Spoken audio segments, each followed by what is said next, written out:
All sports, all plays. All sports, all plays.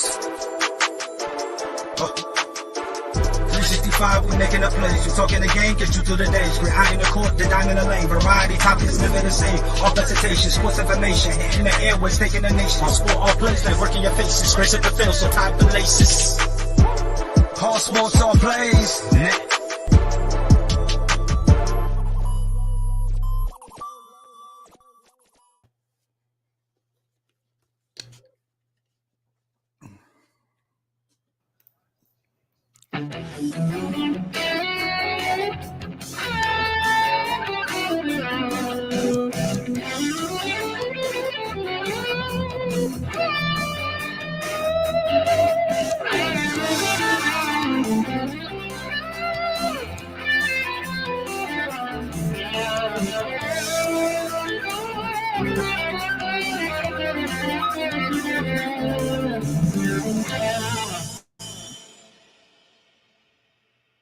What is up, everybody? It's a good time to be alive in this world that we are living in. It is your boy, Jay Mclovin, and with me, none other than my other boy, Chris Gonzales. What is up, my brother? Not a whole lot. How's it going, Jay? Getting ready to watch this Houston and Mariners game here in a few minutes. Man, hey, listen, don't tempt me with a good time, because let me tell you something. I need something to perk me up, because Gonzo, as you know, we are coming off, I hate to say it, but we're coming off of a slump, man. We lost 3 games. We got swept by the A's. It's like, what the hell, man?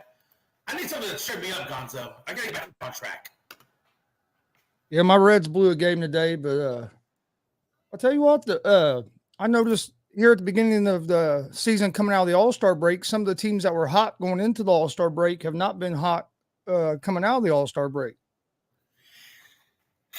Man, hey, listen, that's exactly what I've been noticing, because you look at the Dodgers, they're right there, man, right? It was, it looks like we'll see kind of a power shift a little bit. It looks like now the Astros have stepped down to third. The Yankees are in second, and the Dodgers are number 1, only by a fraction of a few percentage points in the winning percentage. The record's the same, but they got them on winning percentage. So, yeah, man. Hey, what's the energy for the Astros after getting something by the A's? Honestly, they were resting guys. If you noticed that game, Bregman, I think the second game, Altuve was rested, and somebody else was rested. I forget who, David Pena. And the third game, I think Bregman was resting. So, I don't know, man. Hey, the A's have had our number, though. If you look historically this season, I'm not talking about the whole thing, but this specific season, we've struggled with the A's. Not to make excuses, but we struggled with the A's. We were even kind of struggling with the Mariners, and then we got the sweep on them. Sanders says, because before the All-Star break, he was getting the heat, yeah. And then he said after the All-Star, Houston's getting swept by the A's, and it's quiet. It's not quiet. I've been saying it, man. The A's have our number. Seattle's kind of had our number a little bit. We did come back and sweep them. We're going to play the A's a few more times, man. I'm not going to worry about it. But are you guys going to talk about this Trout as a Hall of Famer talk? Because he is in my book. I don't know, man. Has he done enough? I don't know. I got to go back. I really need to go back and look at all of his work. But he's had a pretty good not ERA. He's had a pretty good batting average, I think, for the most part. Gonzo, I didn't put it in here, but I did thought we would talk about it. Trout's back is obviously hurt. He says he's coming back, that he's not done. Some people are speculating his back is to keep him out. I think he's going to be back, but that's why I'm not really taking this too much into consideration about Hall of Fame talk right now, because I don't think his career is not done. But what do you think, Gonzo? Yeah, I don't think his career is done. I think there's something going on between him and the Angels, because why would the Angels trainer come out and make it sound as bad as he did and then Trout's coming out and basically saying the opposite. So I'm wondering if there's some stuff going on behind the scenes. But if you just go by what he's done so far in his career, I would say he's probably a Hall of Famer. I mean, he's been considered the best player in baseball by a lot of people for most of his career. So I would think that he'll be a Hall of Famer. I don't think his career is over, so I haven't looked into it a whole lot, but just by but just kind of like an overview of his career, I would say he's going to be a Hall of Famer because I mean that's one of the things. He's been a transcendent player that's been considered the best of his generation for a long part of his career. You know, my only thing with Trout is I think he just needs to get out of L.A. or at least go over to the other L.A. team because I just think with the Angels, you know, his career is just never going to amount to what people want it to be because it's with just a terrible franchise. You know, I think if he was with somebody else, you know, it's a little, you know, we hear more about Trout and things like that. But the fact is with the Angels, and we talk about Trout a lot, kind of speaks of itself, don't you think? Yeah.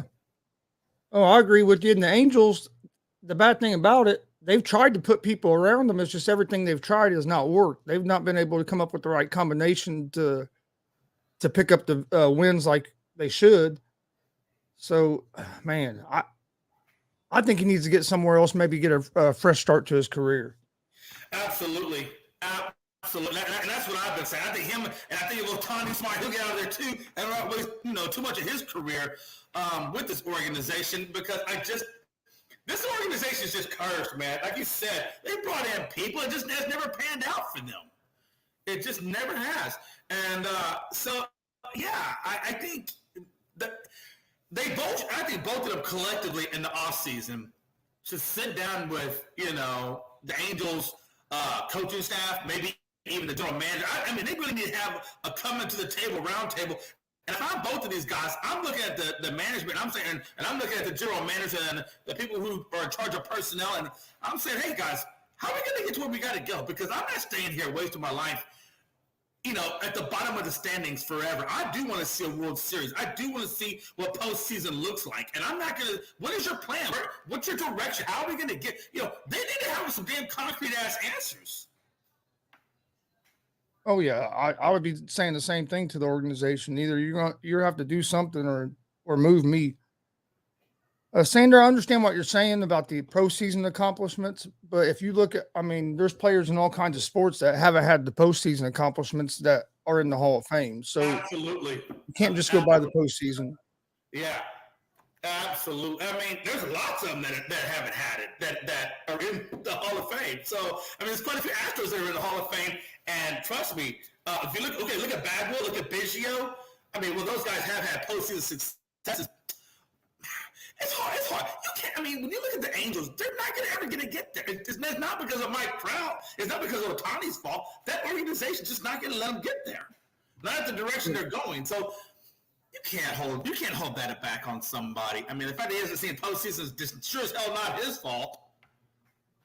No, because if you just went by postseason success, guys like, I know it's a different sport, but guys like Dan Marino and some of the other guys that had never had the postseason success, they wouldn't be in the Hall of Fame. It's true. It's absolutely unequivocally true. So we're gonna give it a try to break on that one. Just look at the guy's accomplishments. Look at what he's done on the field. Look what he's done as a batting average. Look what he's done in the clubhouse. And you know, I think we'll see a different perspective on Mike Trout. I think it's crazy that we're even talking about Mike Trout not making it to the Hall of Fame. To me, is ludicrous, given what, like you said, what he's meant to the sport of baseball and things of that nature. One thing I did want to talk about is if you guys, I didn't see the game obviously, but Castano was hit today in the head by a 104 mile an hour liner in the Marlins game, and I don't know how he came away with a mild concussion. They said they did some tests. They said everything else with his brain, everything appears to be normal, other than this concussion. But man, I don't know, man. Hey, as a pitcher, that's scary. I'm always scared. I'm really surprised we haven't seen more of this, but 104 miles an hour bouncing off your forehead is just – and then the guy gets up. A minute and a half later, he's up on his feet. Now, obviously, he's delirious and doesn't really know what all happened. But the fact that he's on his feet 90 seconds after getting hit in the head with a 104 mile an hour liner is just incredible to me, Gonzo. I'm surprised he's not dead, to be honest with you. Oh, yeah, that's something that I'm surprised you don't see, like you said, you don't see happen more. And as a pitcher, that has to be a hard thing to come back from, because now you have to be thinking in the back of your head that there's that thought that ball is coming right back at you. I mean, we've seen it happen to Aroldis Chapman before. And it just, yeah, it's a scary situation. I'm surprised. I'm surprised you don't see it more in the major leagues, but I'm also surprised you don't see it more in like little league baseball and then the college softball because they're even closer to the home plate than what Major League Baseball is. Absolutely. Megatron, Damon Hernandez, I get what you're saying there. Again, Sander, I know 1-12, but there's only one appearance there. I get that as well. I think for Mike Trout, if I'm Mike Trout, like I said, I'm talking to the organization. I'm trying to figure it out. And if they can't get it figured out, I'm going to go somewhere else and do get to the postseason. I'm going to go with a team that I get to the postseason with. Maybe take less money or whatever, but I want to do that. And I think he is but again, it's too early to say. I don't think his career's done. So I think we're speaking on it too post early, man. I think he still has more in the game to do before we can get to that conversation. But again, to the Contreras guy, hey, man, I'm just glad he's okay. I'm just glad this man's going to see another day. And he'll need to take some time off and do a little, obviously with the concussion, he's taking at least a couple of, 2 or 3 weeks off, get himself straight and get back in the game. But I'm just glad the man got up. I mean, honestly, when I saw him get hit, I was like, oh, this dude ain't getting up. And then when he got up, like 90 seconds later, I'm like, he's a stronger guy than me because I'm pretty sure my ass would still be on the damn floor. Oh, yeah. Like I said, it's a scary situation when that ball comes back at you that fast. I'm not laughing at that or smirking at that. Another thing in the news is and this is my guy. So Dak Prescott says, I plan for this to be my golden year. Oh, fuck. Okay, Dak, it better be a golden year for the love of God, man. Last year it definitely wasn't. He says this season will be the golden year in the quest for Dallas Cowboys' first Super Bowl since 1995. Now, I do like to hear him talking like this. Don't get me wrong. Hey, now, can he deliver? That's another story. But okay, at least he's in the right mindset. He turns 29 on Friday, so it's not like, time is on his side here. I mean, for a quarterback, especially unless you're Tom Brady, you're kind of getting in them 30s, and it better be your golden year. Yankees get Benintendi is going to be clutch for us. Again, Sandra, I agree with what you're saying. Actually, batting lead off tonight against Kansas City. And like I was talking about this with Frankie, he said this season will be the golden year. I've been putting, yeah, and again, I mean, will it be the golden year? I hope so. I'm not putting my eggs in that basket just yet. And I want to see what he does in the postseason. I don't give a damn about the regular season, but I want to see what he does in the postseason if we get there. So I'm going to hold off any kind of talk about Dak Prescott on that comment. I'm glad he's in the right headspace. Let's see what he does. But in terms of the Yankees, good move. Stanton's on the IL right now, so he'll be out there in the outfield getting his things in. I still think pitching's a big thing for them, Gonzo. I still think with the Yankees, they got Cole, they got Cortez. They have Severino, but he's on the IL right now. And they got Montgomery and Herman, but neither one of those two guys do I have any kind of faith in. I saw, granted, Herman just came off injury, second game in, whatever, but him and Montgomery, I'll put them on the back burners. Really, I just see Cortez and Cole as their two guys, and then, of course, the Severino can come back from that, whatever. But I think their starting rotation still needs work. What do you think? It's going to be interesting. The thing to me about the Yankees is going to be injuries. If they can avoid the big injury bug, I think they're going to be right there and going to be able to compete with about anybody. But you can't keep losing players. I mean, yeah, you brought in Benintendi, but you can't keep losing players. You've lost Stanton. Hopefully, for them, it's not a big injury. You never know what, because it's an Achilles injury, if I remember right, isn't it? And with Achilles. Which one are we talking about? Still with Stanton? Yeah, with Stanton, he has Achilles tendonitis, which is, it's touchy. Yeah, it's you got to be careful, because once you get to the tendonitis phase, if you keep pushing it, you could end up tearing it. So yeah, it's very touchy, very touchy. And that's the thing. Even if he comes back, he's going to be some rehab, a little bit of rehab in that to get that thing right. So. I don't know, man. Anytime you talk about the Achilles and ACLs, man, I start getting nervous because those are the types of things that can really screw you over. Yeah, man. Nobody's playing yet. Astros play at 8:10. The Dodgers and the Rockies play at 8:40. And then the Yankees play. Oh, actually, the Yankees are right now in the first. So, yeah, man. It's we'll see what happens there. So again, we're gonna jump into this thing, and we're gonna see where it goes. We got some good topics for tonight. It should get maybe a little saucy. I don't know. We'll see how it goes, depending on how funky Gonzo appears tonight. Unless somebody else pops in, we shall see where this conversation leads us. I just saw that DK Metcalf signed a contract with the Seahawks. Yeah, I figured he would stay. I figured he would stay. I wasn't really worried. Yeah. I didn't think he was going anywhere. I didn't think he was going to go anywhere. I didn't figure he would, other than maybe if they just decided since they were in a rebuild not to pay him and go ahead and move on. But I figured he'd be a Seahawk. Yeah, I didn't think he was going to leave. He's the number one guy there. Seattle's still working things out. I kind of figured he might stay with those guys. I mean, again, you never know for sure, but I just wonder, Seattle's going to finish damn near dead last. So is he going to be okay with struggling a little bit until they can get a better quarterback in there? Because you got to believe that nobody really has any true faith in Drew Lock. You know what I mean? Yeah. Pride is in the building, folks. Oh, I thought I had him. Yeah, I did. I had him correctly. Hey, Pride, you might want to put your face on or get a different avatar. I think he's got Yankees on there. I know. That's why I turned the camera back on, because I refuse to be anything. I just seen it because at first it came up. I said, oh, that's Frankie. And then I looked down and said, no, it's Pride. But no, I don't know what's going on. Pride turned into a Yankee fan on us? Chris, I'll kill myself. Yeah. Okay. Yeah, I was about to say, when I seen that pop up, I was like, oh, hell no. How you guys doing? Good, man. How are you, sir? Just doing whatever I can to stay out of trouble. That's all. That's all we can do. That's all any of us can do. Yes, sir. Did you see that 104 mile an hour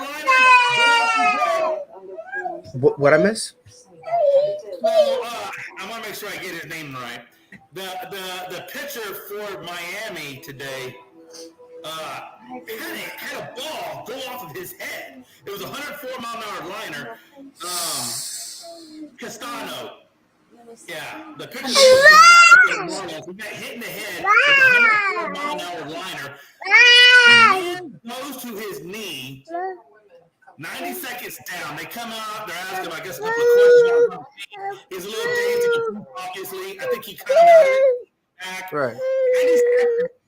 He's back up on his feet and walking to the dugout. No. And that ball, did you see the ball? It bounced straight up. It hit off his head and went straight up in the air all the way over the third base. Bless his heart. Bless his heart. Hold on, I just saw something about Megatron wouldn't be in the Hall of Fame. What is it? Don't get too far into that. Don't go down. Hey, that's a rabbit hole now. Because it's crazy. Because I see like 15 things. I see like 15 things from Sander, and then it's just that one that just sticks out like a sore thumb from Damien. Like, yeah, he's not a Hall of Famer. I'm like, pause. What did I just see, bro? Like, what the hell? I'm like, because I'm looking at the comments, and like I said, it's straight Sanders. Like I see something like the one you got up now about Pablo, going up here. What I like, I see I see a whole bunch from him, and then like a sore thumb, it's Damien. Like, oh yeah, Megatron's not in the Hall of Fame, and I'm like, what incarnation did I miss, bro? Like, I haven't been. But I think Damien does that just to troll, man. I don't think he really does. Shock value. He posts. I just think he posts stuff just to do weird stuff. Well, in this time in Damien's defense, he was saying that because Trout wasn't going to be a Hall of Famer because he hasn't had no postseason. I mean, for me, like the thing is like what people make the mistake whenever they do like the Hall of Fame, like the bad mistake they do, they only try to get a portion of their career. And it's like you got to look at the entire thing. Like, if a guy has a nice stretch, that doesn't necessarily mean he's a Hall of Famer. But like, I don't know, Mike Trout stepped on the baseball field. He's been one of the best players in all of baseball. I think he's a Hall of Famer. That's why I said he's been. It's kind of hard not to be a Hall of Famer when you've been considered one of the best players in baseball for a big part of your career. Right. No, I definitely agree with you. I definitely agree with you. And that's why I think And in baseball, postseason success. In baseball, postseason success has a lot more to do with the team than just an individual guy than maybe in some of the other sports. You can be a great baseball player and put up all the numbers you want, but if you don't have some kind of a team around you, you're not going nowhere. I mean, that is true. Because let's be honest, for most of his career, it kind of was Mike Trout or bust. That's how it was for a lot of his career. So it's like, I don't. Again, maybe it's just me, but I'm not killing him too much. Like I said, it could be just me, but I'm not killing him too much, especially considering, like, you know, if you consider everything, bro, bless his heart. Free Mike Trout. That's all I gotta say. Yeah, well, but I was at that meeting with upper level at the end of the season and be like, hey, look, if you want me to stay here, I need to see a better indication that we're going to move up in these standings. I can't just sit here in mediocrity forever and waste my whole career. Otherwise, I need to be traded to where I can go somewhere where I can be successful. Damn. Yeah, but now it's going to be harder for Jay. Now it's going to be harder for them to trade him if there is something really wrong with his back. Teams aren't going to want to take that chance. And that is the dilemma that he lives in right now. Hopefully, he can come back and get squared away.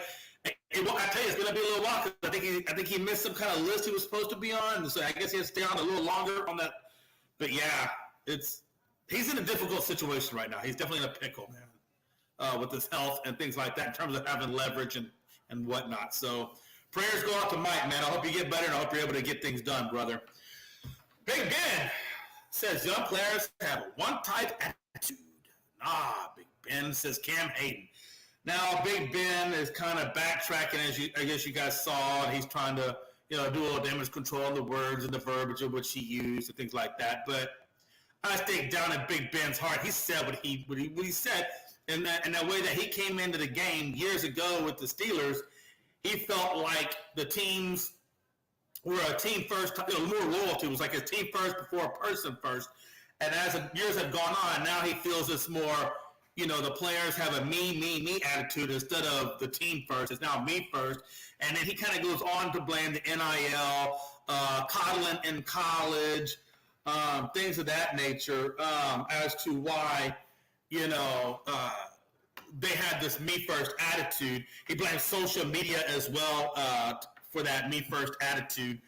And then he goes on, and then of course, then Heyman kind of chimes in and says, hey, bruh, that what you're saying is kind of rubbing me the wrong way. I'm not feeling what you're saying, and I've been with you for about 10, 11 plus years before you retired, and I just don't think it's true. As a matter of fact, he goes on to say Antonio Brown, Juju Smith-Schuster, Tyson Alalu had positive impacts on the locker room, and they were team first guys. So, and then of course, like I said, the next day later, you see Big Ben, which was today. Big Ben comes out and says, "Hey, stop. My words were taken out of whatever. It's not what I meant, and whatever." So he was doing a little backtracking on that now.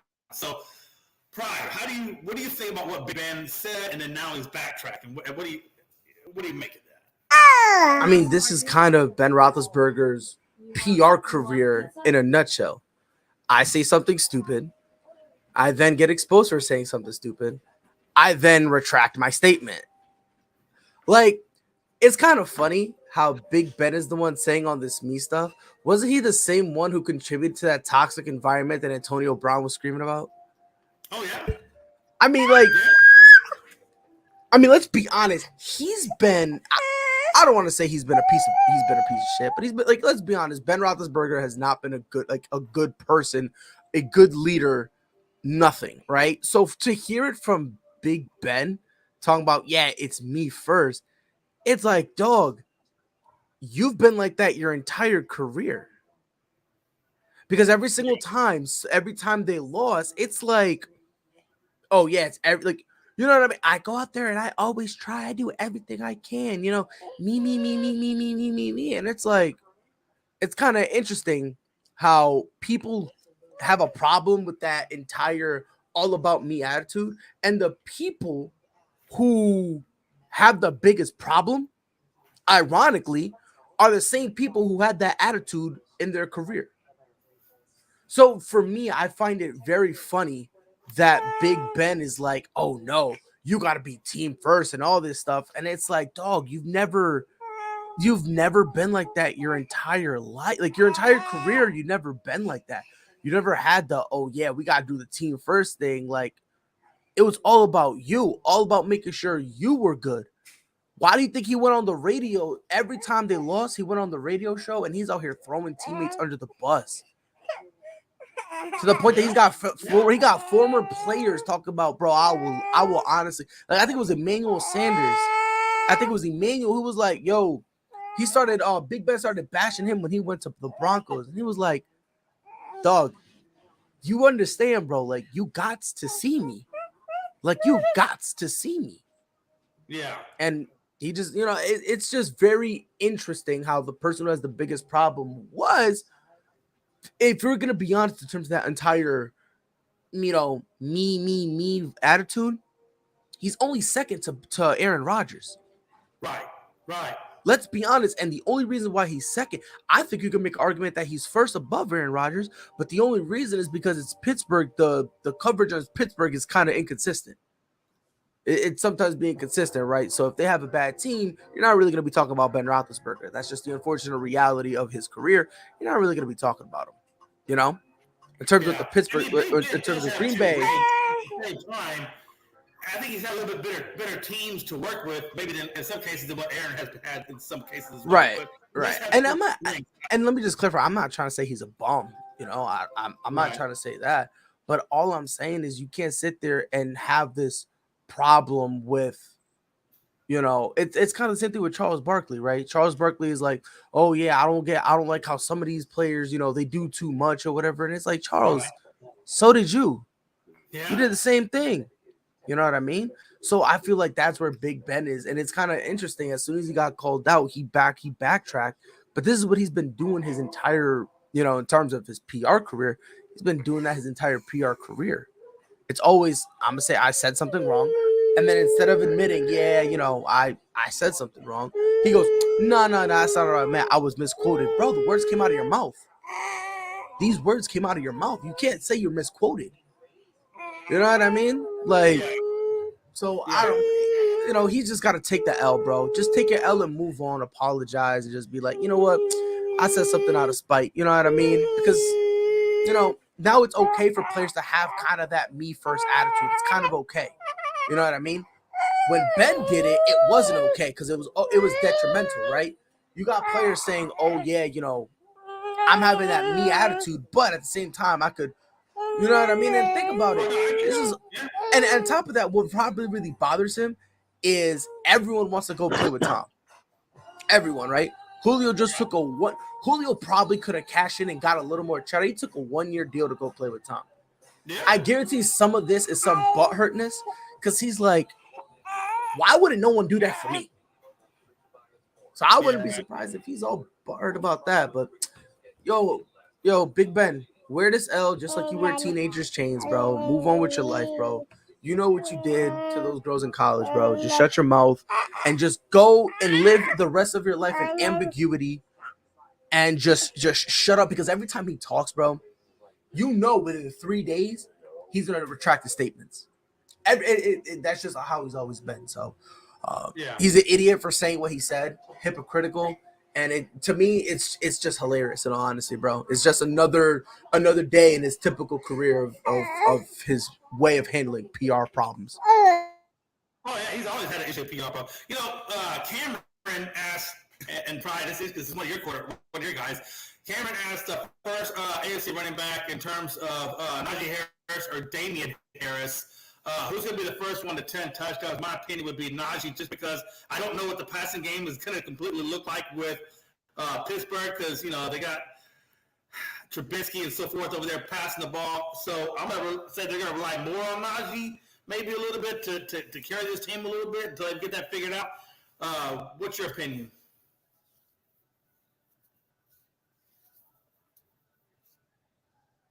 right?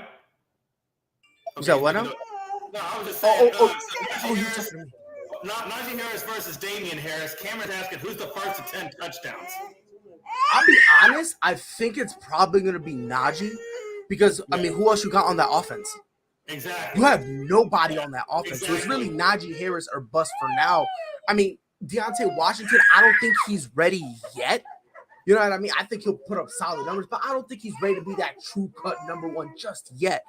And Chase Claypool, LOL. So, I mean, at this point, it's going to be like Najee or bust. And what kind of helps with Najee is he could pound the block and he can catch balls out of the backfield, right? So he's got that kind of dual threat working with him. So it pains me to say I do kind of want to be biased and say that it's going to be Damian here, but nah, more than likely it's going to end up being Najee because I think Najee's just they're going to use him like crazy, you know? And that's the way I feel because you don't know what they have in that passing game. So I feel like they're going to have to rely on Najee just a little bit more. Right. And on top of that, it's going to be a whole new system too because think about it. You got, for the first time in a long time, you got a whole new quarterback. Oh, yeah. Right? Oh, yeah. So. Yeah. Chris, Big Ben, what are we thinking, buddy? Oh, man. No, I agree with what Pride was saying on this. It's the wrong player to be. Big Ben is the wrong player to come out and try to say this. If it was another player, then people might take it a little more seriously. But coming from Big Ben, I don't care how bad the culture has gotten in the NFL or in any sports. Big Ben's not the guy that you want to be the spokesperson for it because he's been one of the big, like Pride said, one of the most guys that's been me. Has never handled PR.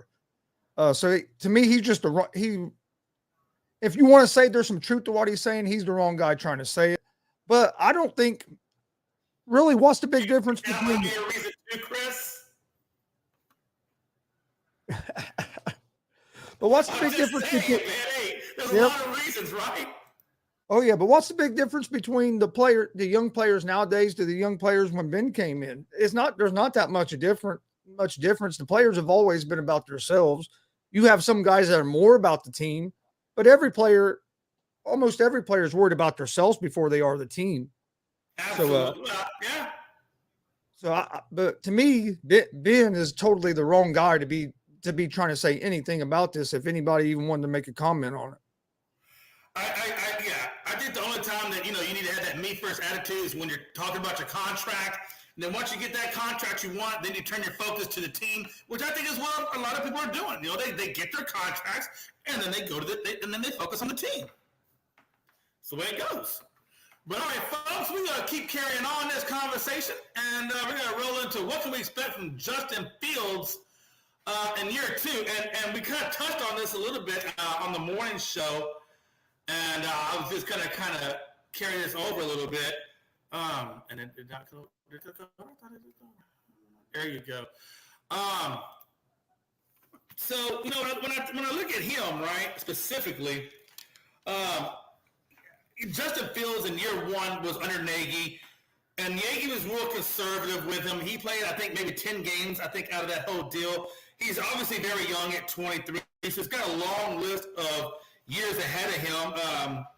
Now he gets Luke Getsy, which is now going to get promoted to the offensive coordinator from Green Bay. And if you know Getsy, he was the quarterback's developmental coach over there with Green Bay, which obviously it had a big part in Aaron Rodgers' career. And as you can see, all the MVP awards he got. I think it's going to be huge for Justin Fields to have that kind of mentor, have that kind of guy over him.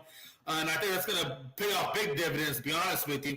I think, he's going to help him with the efficiency, pushing the ball down the field. I think he'll help him limit those mistakes. And ultimately, I think he's going to get him basically, moving out of that pocket and not trying to be such a pocket quarterback like he was under Nagy's system. And kind of carry off of that, he kind of struggled with his mechanics and his delivery last season. So I think, I think he had the ball too long. I think he had a slow release. So I think he's going to get help and with that as well, which is going to make him even that much better. In terms of, I think he's still going to get 8 to 10 rushing plays a game, which I think, with his athleticism, he should. And I think, as he gets more time, as he gets Mooney under his belt, which is going to be like his number one. It will be kind of like the Devontae Adams was to Aaron Rodgers. I think Mooney will be like that for him. And I think he's had time to develop a rapport. I think he's had time to develop, more chemistry with his running back, with his receivers. And I think that Getsy is really going to put him in a position to where he'll take advantage of his mobility. He'll take advantage of his rushing noise. He'll make him a better mechanically sound quarterback. And I think overall, this is probably one of the best things, I think, for Justin Fields, and why I think year 2 for him will be a breakout type year. Pride, what's your thoughts? All right, we'll come back to Pride. Chris, what's your thoughts? Oh, we'll come back to Chris. Apparently, he took a break. So, yeah, I guess it's just on the Jay show now. The hell am I going to do? Now I'm all nervous. I'm all by myself. Pride, come back soon. But no, hey, tell me in the comments what you guys think about Justin Fields, man. What do you guys expect out of him in his second year? I think he said, what is Damien says Bears not doing anything this year. Unfortunately, I don't know if they, I don't know how far they're going to go this year because, again, you got Minnesota that's doing hellified under Kevin O'Connell and his new system. Again, Kirk Cousins kind of had an issue with the GM basically not backing him beyond this. So we're going to have to wait and see what goes on with that situation. But, again, I think you have Minnesota doing well. I think you have Green Bay, still going to be in the hunt. So, yeah, the Bears may be a little bit further down that system. But, I'm not counting the Bears out. Man, I think year 2 for them is going to be well. And then you have Sandro Arroyo Sanchez clicking in with Chris Sims, ranked the Bengals wide receiver core as the best in the NFL. You agree? If not, who do you think is the best? Man, woo! Big shot, Rob. What's up, my brother? Jay, what's going on, man? Good to see you, bro. Man, it is good to see you too. So Sanchez says he thinks he thinks Chris Sims has the Bengals wide receiver core as the best in the NFL. I don't agree with that because I think Minnesota has a hellified receiving core in Thielen and in Justin Jefferson. And I think people are overlooking the value that Justin Jefferson brings. I understand what Jamar Chase brings. But again, Adam Thielen is also very good. So, do you agree with the fact that the Bengals have the best wide receiving core? I mean, I think their wide receiving core is pretty good. I mean, you got Jamar Chase along with T. Higgins and those other guys that they're very good. But yeah, the Vikings do have a good wide receiving core too. But the only thing is that Adam Thielen has kind of been banged up the last couple of years. So, but if he can stay healthy, that Vikings wide receiver core is going to be good with him and Justin Jefferson. But yeah, I really like the Bengals wide receiving core, what they have. Hopefully that Bengals offensive line will be much improved from last year. I mean, because they were still able to make the Super Bowl with they were still able to make the Super Bowl with whatchamacallit, the quarterback obviously what's his name? I just forgot real quick. Yeah, they were able to make the Super Bowl, so I mean they should be fine, Interesting. Right. Yeah. So what do you think about Justin Fields year 2, man? Year 2, honestly, I don't think the expectation should be through the roof. I just think it should be, do better, look more comfortable, make sure you're taking steps in the right direction. I think that's the only thing you really need to see in Justin Fields. I think he'll be able to do that. We got Matt Nagy gone, so hopefully, you got some competence, in terms of calling plays. But honestly, I like Justin Fields. So, I mean, year 2, I just expect him to take a big step in the right direction where now people can go, okay, you know what? Because here's the thing. The sad part is a lot of people believe that the reason the Bears were kind of struggling last year was because of Justin Fields. There's actually some people blaming him. How you blame him, God knows. But there's a lot of people genuinely blaming Justin Fields. I've been on record saying I believe if Matt Nagy was the head coach, this Chicago Bears team probably is making the wild card. Probably getting smacked in the first round, but they're making the wild card nonetheless. So I think as long as Justin Fields makes a step in the right direction, I think that's all you really need to care to give him. They're starting to give him somewhat of a respectable team. They're starting to try to kind of build the offense, around him, because before it was always defense, defense, defense. I think now they're starting to understand that we can't do that. We got to worry now more about the offense, because we have a kid who we believe can be our franchise quarterback. If you're going to have that type of faith in the kid, then you need to make sure you give him the weapons around him for him to be able to actually perform to the expectation. So I expect a step in the right direction. I only thing is, I don't know how long he's going to be in Chicago, because if I had to take a guess, I think he's dipping out as soon as he can. That's just me, though. Yeah. Gonzo, how you feel about Justin Fields year 2? I think the expectation should be like Pride said, for him to take a step in the right direction, because there's a lot of other problems the Bears have besides worrying about who their quarterback is. They lost Mack on the defensive side of the ball. You bring in a new coach. You finally did get rid of Nagy. I agree with Pride, which all you guys know I've been saying for a long time. Nagy's the worst coach was the worst coach in the NFL. I think Fields is going to end up being a good quarterback. I do kind of agree with Pride. I don't think he's going to be with the Bears very long, because they got a new GM and a new head coach. And how often do you see a new GM and new head coach come in and keep the quarterback that somebody else drafted? They usually try to align themselves with another quarterback, unless Fields was just to have a great year this year. I don't see him being in Chicago for a long time, but I think Fields is going to end up being a good quarterback. I think a lot of the problem last year was Nagy, and the Bears just have a lot of other things they need to fix before I think they're going to be a competitive team. But I think Fields is going to end up being a good quarterback in the NFL. I think people need to just give him a couple years to grow, because last year wasn't all his fault. Last year, to me, was more about Nagy. And, I mean, hell, every other week it seemed like they were changing who was calling the plays. So how can a rookie quarterback really get in any kind of groove or really improve any when the coaches don't know what the hell they're doing? By the way, real quick, I don't know if y'all heard, DK signing a 3-year, $72 million extension. That has $58.2 million guaranteed, $30 million signing bonus, which is the highest ever for a wide receiver. So basically, in his prime at 27 years old, he'll hit the free agent market again. Say what you want about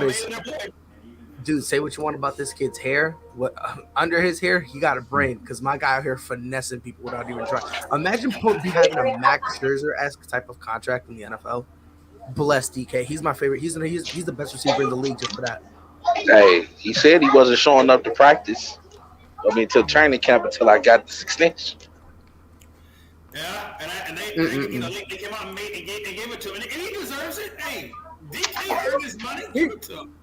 I think he deserves it, but if you're the Seahawks, was this smart, considering you don't even have a quarterback or anything, and then to dump all this money into a receiver? Hey, Jimmy G comes up there, I might go snag him up. Just until hey, that's a great point, Jay, because I actually thought the same thing.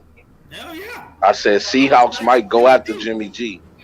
Yeah. I don't think the 49ers will let him go into the Packers would go after him, man. Not that Aaron Rodgers lost Devonta Adams, because you look at DK Metcalf. I mean, that guy is on the level of Devonta Adams or close to it. I mean, this dude's like a freak of nature. He kind of reminds me of Julio Jones. If you're Jimmy G, you got Lockett and you got DK to throw to. Yeah, that's what right. I'm saying. But I'm saying the Packers, even if Aaron Rodgers have a horrible year this year, they not letting go of him. Well, you can't. If Aaron wants to retire a Packer, he will. Yeah, but he look a lot better if he has DK Metcalf or Lockett. Yeah, but Decaf, I knew Seattle. See, when I believe what happened was Jimmy G became available, and then Seattle said, "Let me keep my receiver there, because if we can go get Jimmy G, now he got some weapons to throw it to." I mean, remember, DK Metcalf, one of the fastest guys in the league, and Tyler Lockett even made the top 10 Madden list this year because he's such a deep threat. I don't agree with it, but somebody do somewhere. Meanwhile, you would kill to have Tyler Lockett on your team. Dude, I would kill to have anybody on the Bears right now. I would kill to have anybody on the Bears right now. Like I know we were talking. Pride. That was a great segue back into the Justin Fields thing, because what I can say is it's not about what the Bears expect from Justin Fields. It's what Justin Fields expect from the Bears. What can he expect? That's the question. By the way, and I know, I touched on it a minute ago. I know you guys weren't here, but and they kind of said Nagy. Nagy had two concerns. That was really kind of the issue. I think under Luke Getsy, which Luke Getsy was the quarterback coach for Aaron Rodgers. He's coming out and he's going to be the offensive coordinator for Justin Fields. And he's already said Justin's going to be more mobile. He'll probably get 8 to 10 rushes. And he's gonna work on his mechanics and things of that nature. So I really do expect to see a big turnaround in Justin. If he does it, then it's on him. But he certainly has. What do you mean a big turnaround? That offensive line didn't get that much better though. Yeah. True, but real quick, what do you mean by a big turnaround?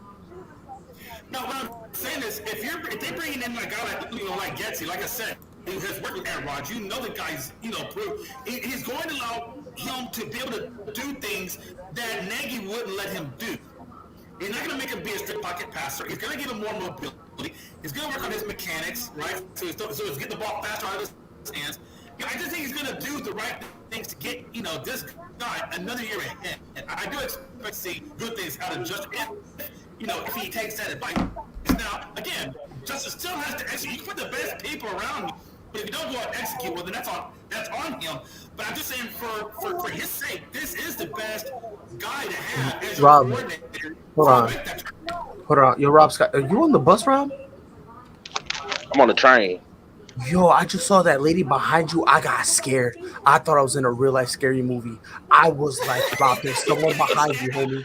I was like, Rob, there's someone behind you, bro. And I was like, and then all of a sudden I kind of saw her like move a little bit, like a bus. I hit a bump or something. So I'm like, let me ask before I go all mental and whatnot. Let me go make sure that man, late night in the office, man. But I looked on the messenger and I'm like, oh, I forgot the show is on. I could catch him going home. Probably just like when you're watching one of them movies. Turn around, Rob. Oh, I was about to say, Rob, don't fall, bro. You know how we get done in these movies. You feel me, bro? We always the first ones. So I was about to say, Rob, don't fall, bro. Fry was like, what in the haberdashery? And hemoglobin is behind him. Not even haberdashery. I was about to say, what in the voodoo-ness is going on out here, dog? Because that lady looked like she was going through it. And all of a sudden, I was like, wait a minute, hold on now. Oh, and it's even scarier on the small screen, too. It's even scarier on the small screen on the bottom of Streamer, because like that lady's face looks like look at her face. Look at her face right there. Look at her face. Look at that. Dog, that's uber scary. Look at that. Look at bro. Y'all see why I was like tweaking for a second? She's looking the other way, though.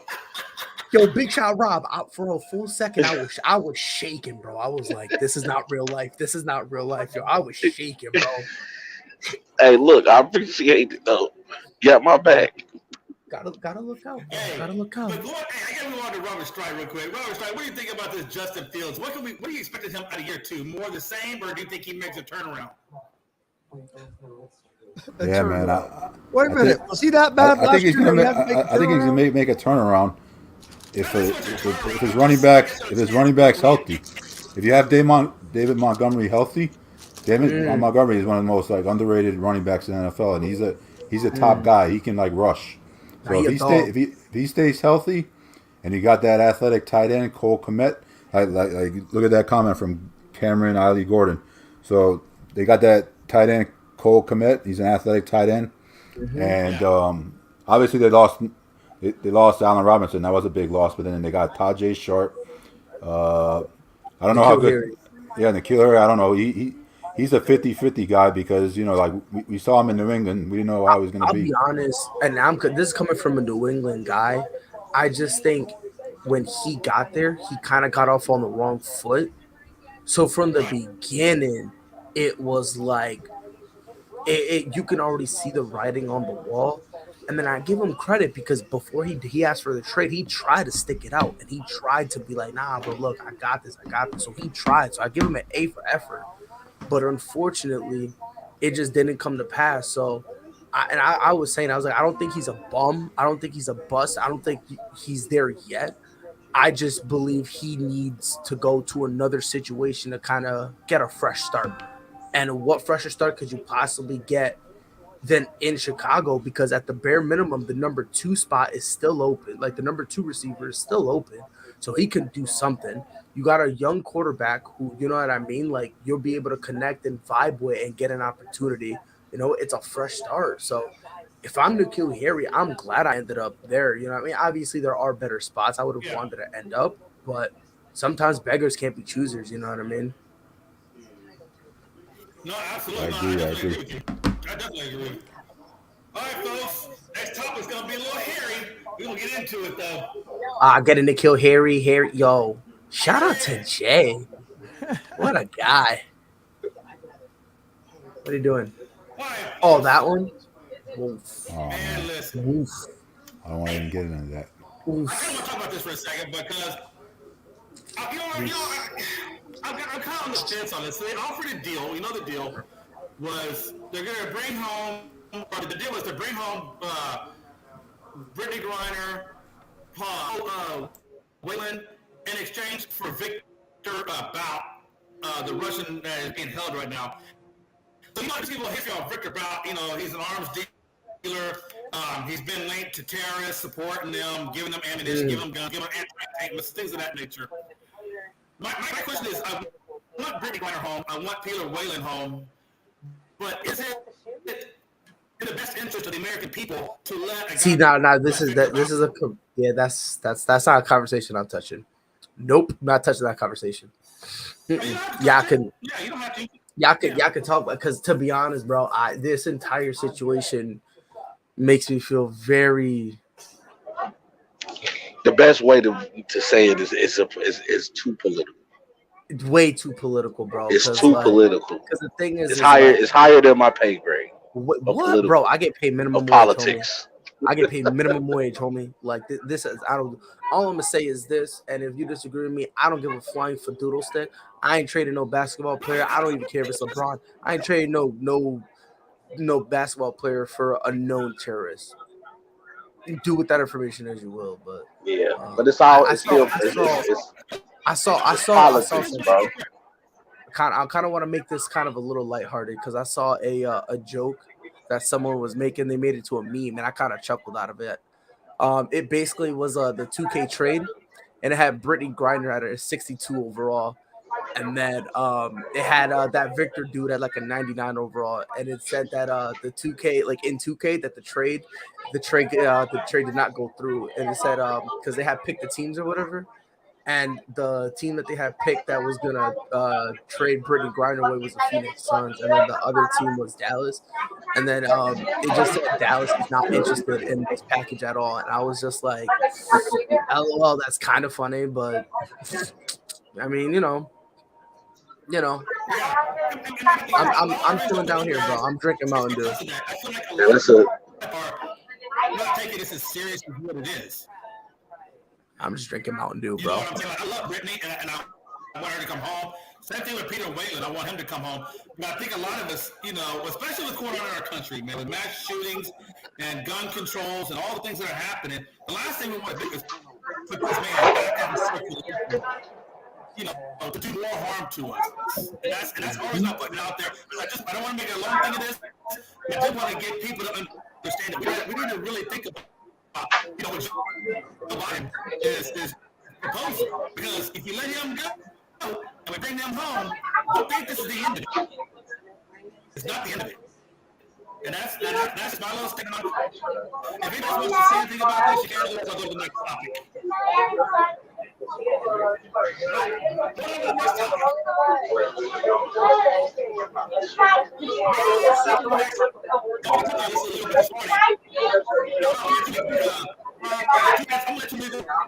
Now you gotta lower the volume.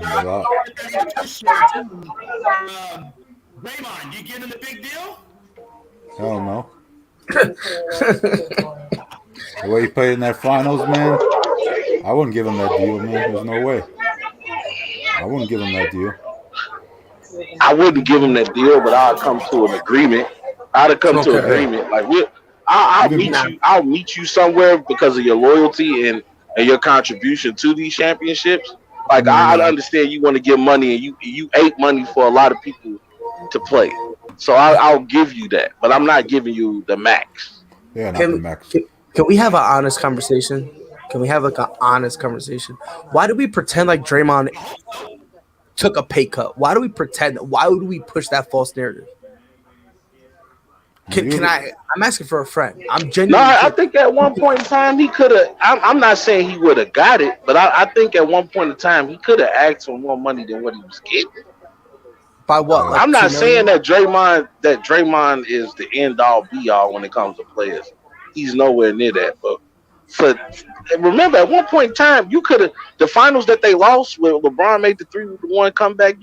Draymond was actually leading for Finals MVP. He had a great first 5 games. No, 4. He was killing, bro. Okay, so even if he had 4 games, even if he did 3 games, he was going to be Finals MVP. Had they won, it's a good chance Draymond would have been Finals MVP. But did they win? They did. But why didn't they win? Why didn't they win? Or at least the reason of why people say they didn't win. It's because he got suspended. No. But, okay, so let me ask you a question. Okay. If that was the case, why didn't they win one of the next 3 games when Draymond came back?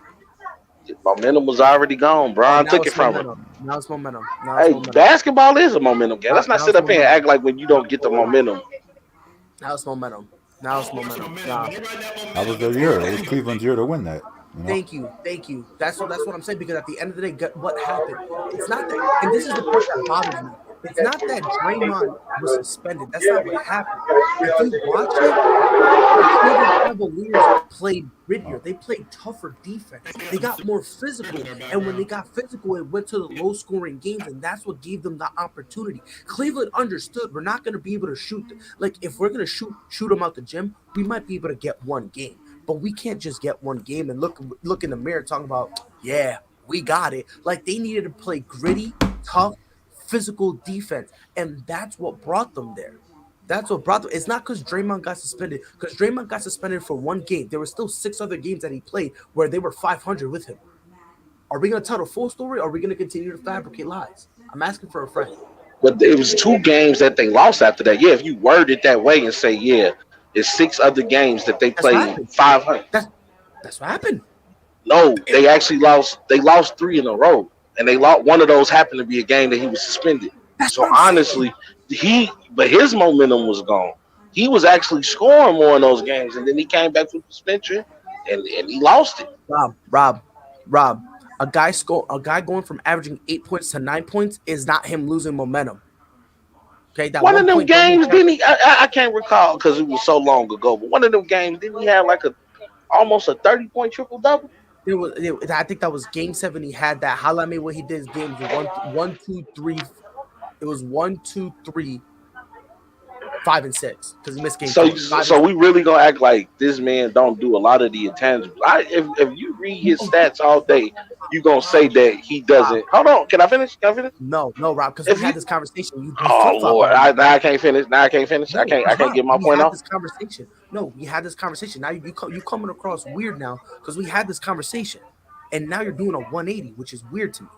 What 180 am I doing? You and I had this conversation, bro. DeMarcus Cousins was looking. He looked like he could fill Draymond's shoes, bro. Draymond, we had this conversation. That wasn't with me. Don't act different. I wouldn't say that. That wasn't with me. We had this conversation before, Rob. I don't think that was with me. I think because I would never say Draymond worth the max. No, I said I wouldn't give him the max. You got it. But what I'm saying is, because what I've always said about Draymond is if you take him off the Golden State Warriors and put him on the Orlando Magic, he's not going to change life for the Orlando Magic. I understand that. But what he does for the Warriors, the part he plays on the Warriors, not too many people can do with Draymond. Because him and Steph has that chemistry. Him and Steph has that chemistry. He has that toughness that Golden State needs. On Golden State, he plays his part very well. Because the only part he needs to do is wait up at the top of the key and let Steph and Clay run through 15 screens. So that he's the point forward for that team. I don't see what y'all been watching. I did a whole podcast episode on the Draymond effect. They win more when Draymond is on the court with Steph. Steph plays better when Draymond is on the court with him. Because now, again, that's a false correlation because it's not because of Draymond. It's because now Steph doesn't have the ball in his hand, so he can do the off-ball movement, which he is phenomenal in. But that's what you. So why is it only that when Draymond is on the court he plays better? Not even. So nobody else can be the point guard on that team. Not the backup point guards. Not nothing. Because Draymond is the point forward. Like, you just contradicted the hell out of yourself, bro. Oh, it's not because of Draymond, but it's because now Steph don't have to play with the boys because of Draymond's contribution as a point guard, right? As a point forward on that team, right? All I know is when they had DeMarcus Cousins, there was actual legitimate talks that they were going to trade Draymond because everything that they needed from Draymond, DeMarcus Cousins was doing effortlessly. And this is a DeMarcus Cousins who was not the same. This was not Sacramento. But this was still DeMarcus Cousins, who was at one point in time considered one of the best big men in the league. We know how offensively gifted DeMarcus is, but he don't play defense. He don't play defense. People like you do. This is the same debate that I have with people about Russ. Oh yeah, well he's in this situation. Remember a few years ago when he was in Golden State, he was not the same. He took that contract basically as a prove-it deal because he was not the same. After the Achilles happened, that's why the Pelicans didn't want him. That's why they moved on from him. Nobody had faith in him, and it got to the point that he had to pick up the phone and he had to call Golden State and he had to convince them to give him the opportunity. And then all of a sudden Draymond goes down, and then a DeMarcus Cousins, who has not played in a grip, is all of a sudden filling that role perfectly to the point that they're considering trading him. Wow! And then they still lose, and then years later, for consistency's sake, they still win another ring. They still win another ring. Because of Draymond.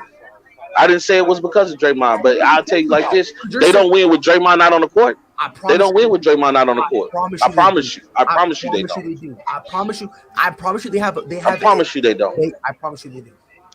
Rest assured they do, and I will say that without a shadow of a doubt.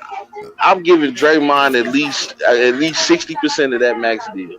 I'm not giving him the max, but I'll give him 60. He deserved it. He's earned it. He's earned it.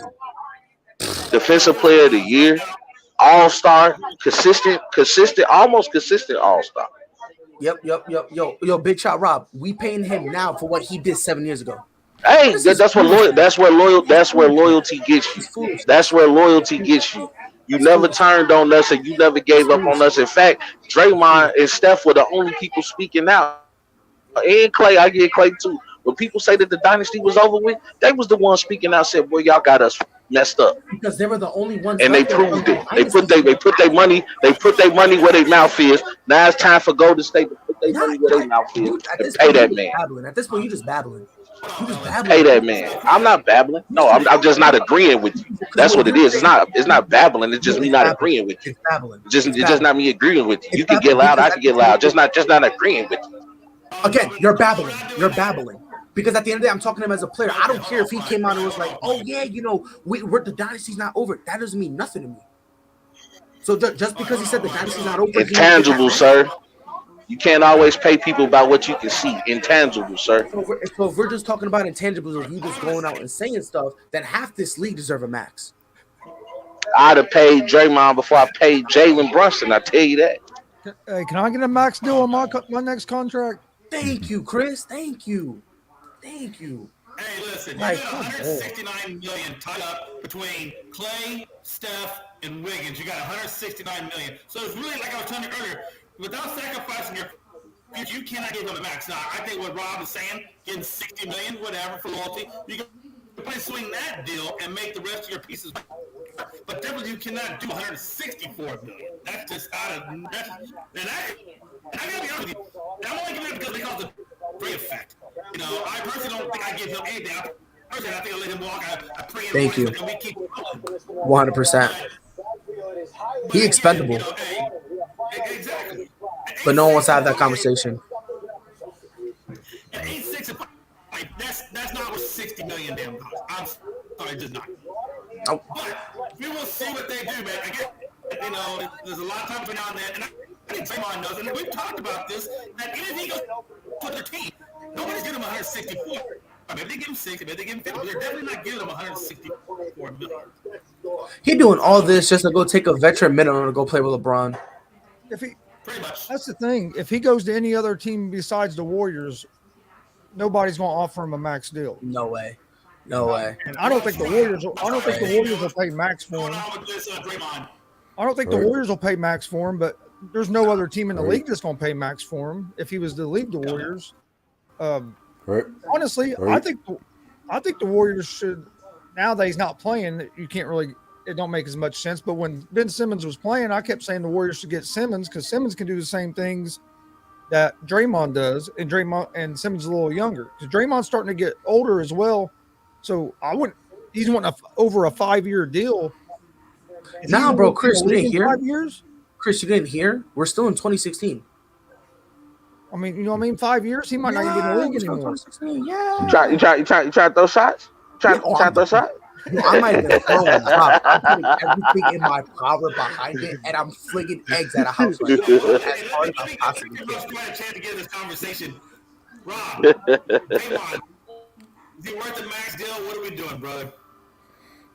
I don't think he's worth the max deal right now. I mean, he's 2 years left on his regular contract, so let him see how he does the next 2 years, and then. Isn't that last year a player option or a team option? I know it's an option for that last year. Yeah, I'm not sure, but I mean, Draymond, as good as he is, he fits well with the Warriors. He plays defense, he hustles, but man, you got to start being able to shoot the ball better, bro. Like you can't keep shooting outside threes and missing them, and bro, get in the paint and just shoot and just practice your shot in the summer, bro, because it's he's great. He's a great defender and a great hustle player, and everything he does fits with the Warriors, and he works with Curry and Thompson on the court. But bro, man, you're getting open shots, and teams are giving you open shots. You got to be able to knock down on those open shots.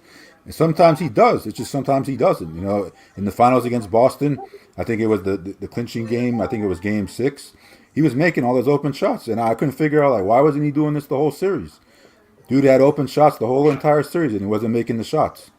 You know, and bro, you're in the NBA. You're a professional player. I mean.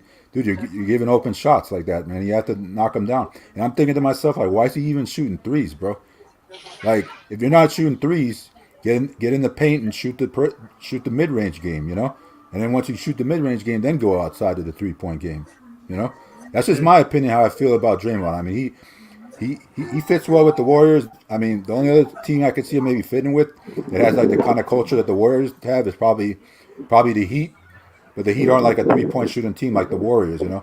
And I don't know how he would work well with the Lakers, with obviously LeBron and AD, and they have to probably get rid of Russ. That would be weird to see. So I don't even know about that. And speaking of LeBron, I got some news about LeBron, which I just found out recently, off of Google. LeBron was at a Toronto club, given $60,000 to make an appearance there, and then they also gave him $10,000 for alcohol.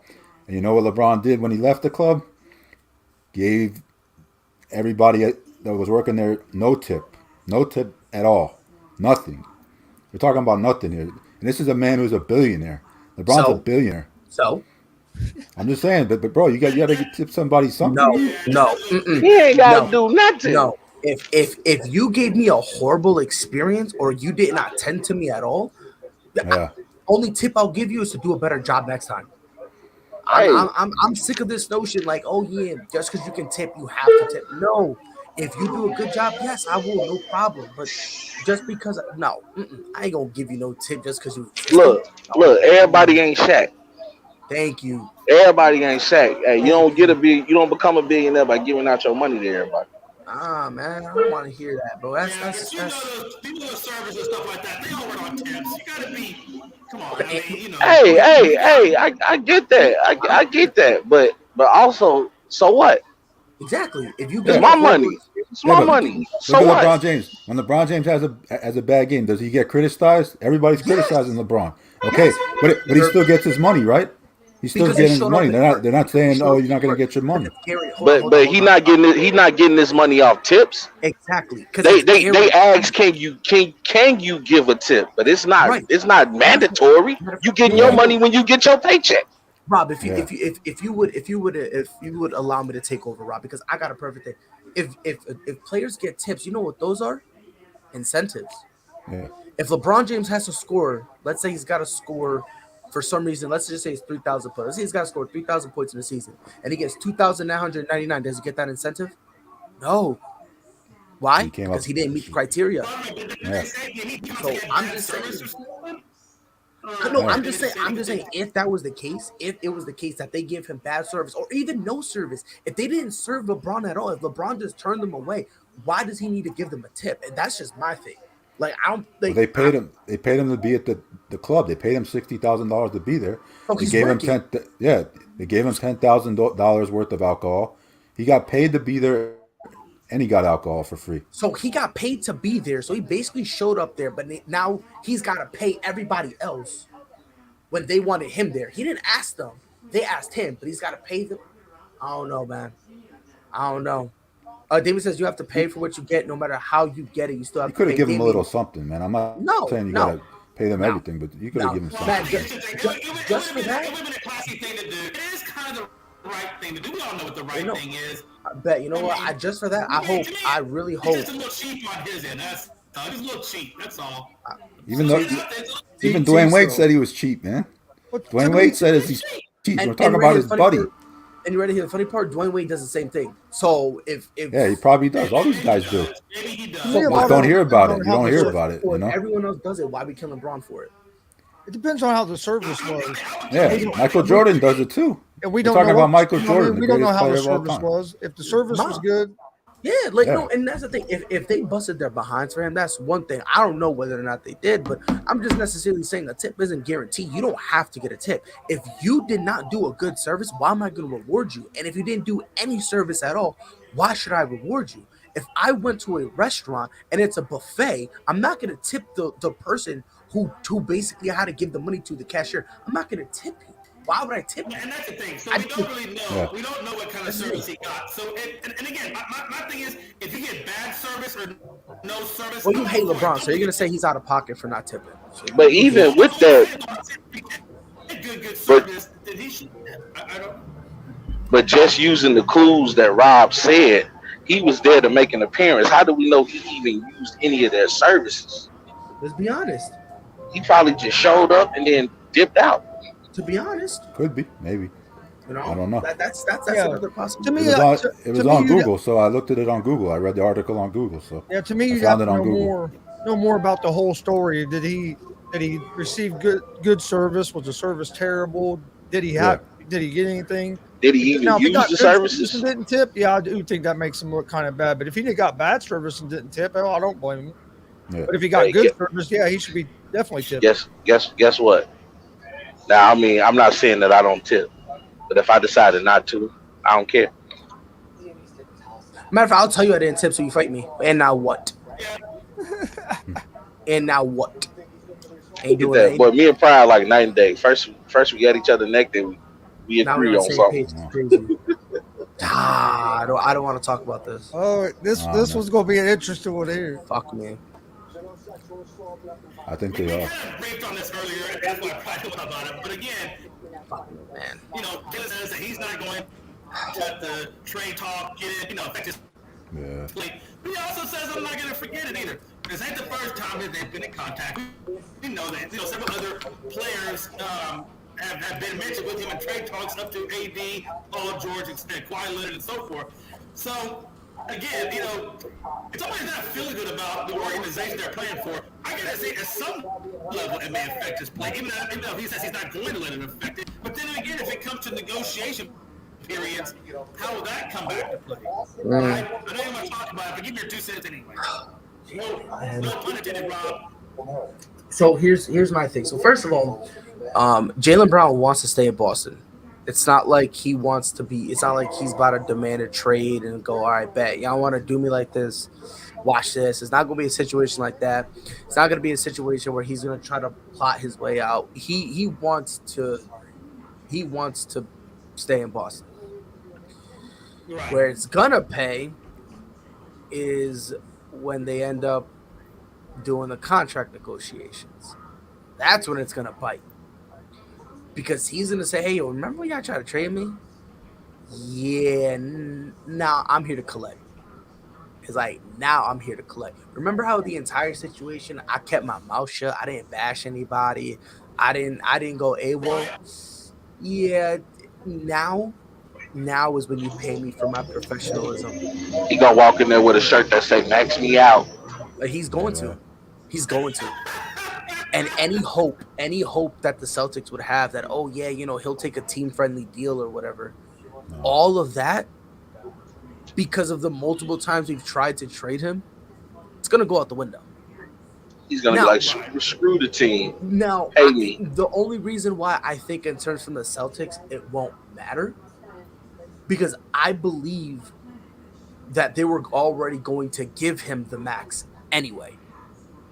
That's why I personally don't think it's going to have a major impact, because I think if you're in a situation where, well, we got to pick between Jaylen Brown and no Jaylen Brown, well, what you going to do? You're going to pick Jaylen Brown in a heartbeat, right? Because you don't want to lose him for nothing. Right now, I think another thing that helps is the guys that he was going to be traded for. At that time, a lot of those guys were viewed as better than him. So at the time with the entire Paul George situation, people saw potential in him, but at the time, Paul George was better. Same thing with Anthony Davis. At the time, Anthony Davis was better. Now, whether or not you want to say he's better than Paul George and Anthony Davis now, that's neither here nor there. But at the bare minimum, you read my mind. Yeah, like you read my mind, because I was about to say at the time. I mean, still today. No, I mean, if you think Paul George is better than Jaylen Brown, it is what it is. But at least now there's a legitimate argument to be made. Oh, it is. It is. I agree.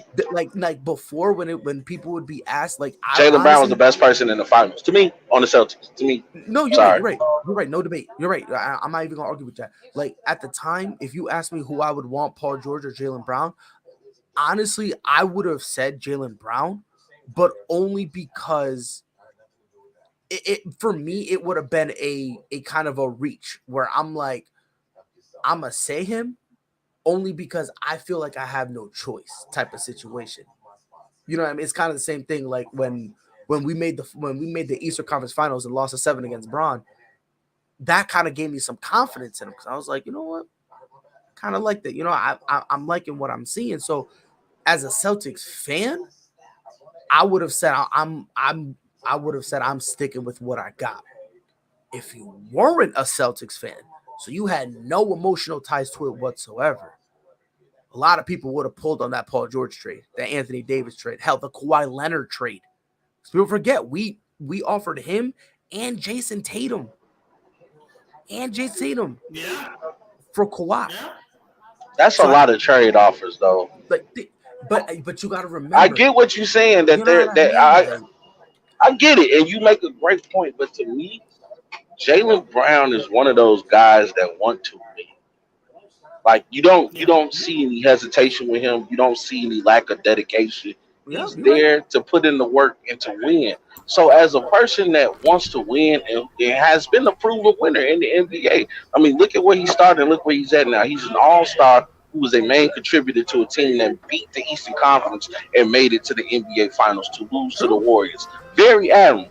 So to me, I think he's going to be hurt. His pride is hurt, no pun intended, because you are telling a winner that I don't think that we can win with you. But that's why I'm saying, like, at the bare minimum, though, who he's getting traded for, it's not like you're offering to trade him to go get JJ Barea, right? Like, We're not saying, yeah, we got to get rid of you and replace you with Spencer Dinwiddie and he'll put us over the edge. You know, at the bare minimum, the guys that were being mentioned at the time were arguably top 10 players.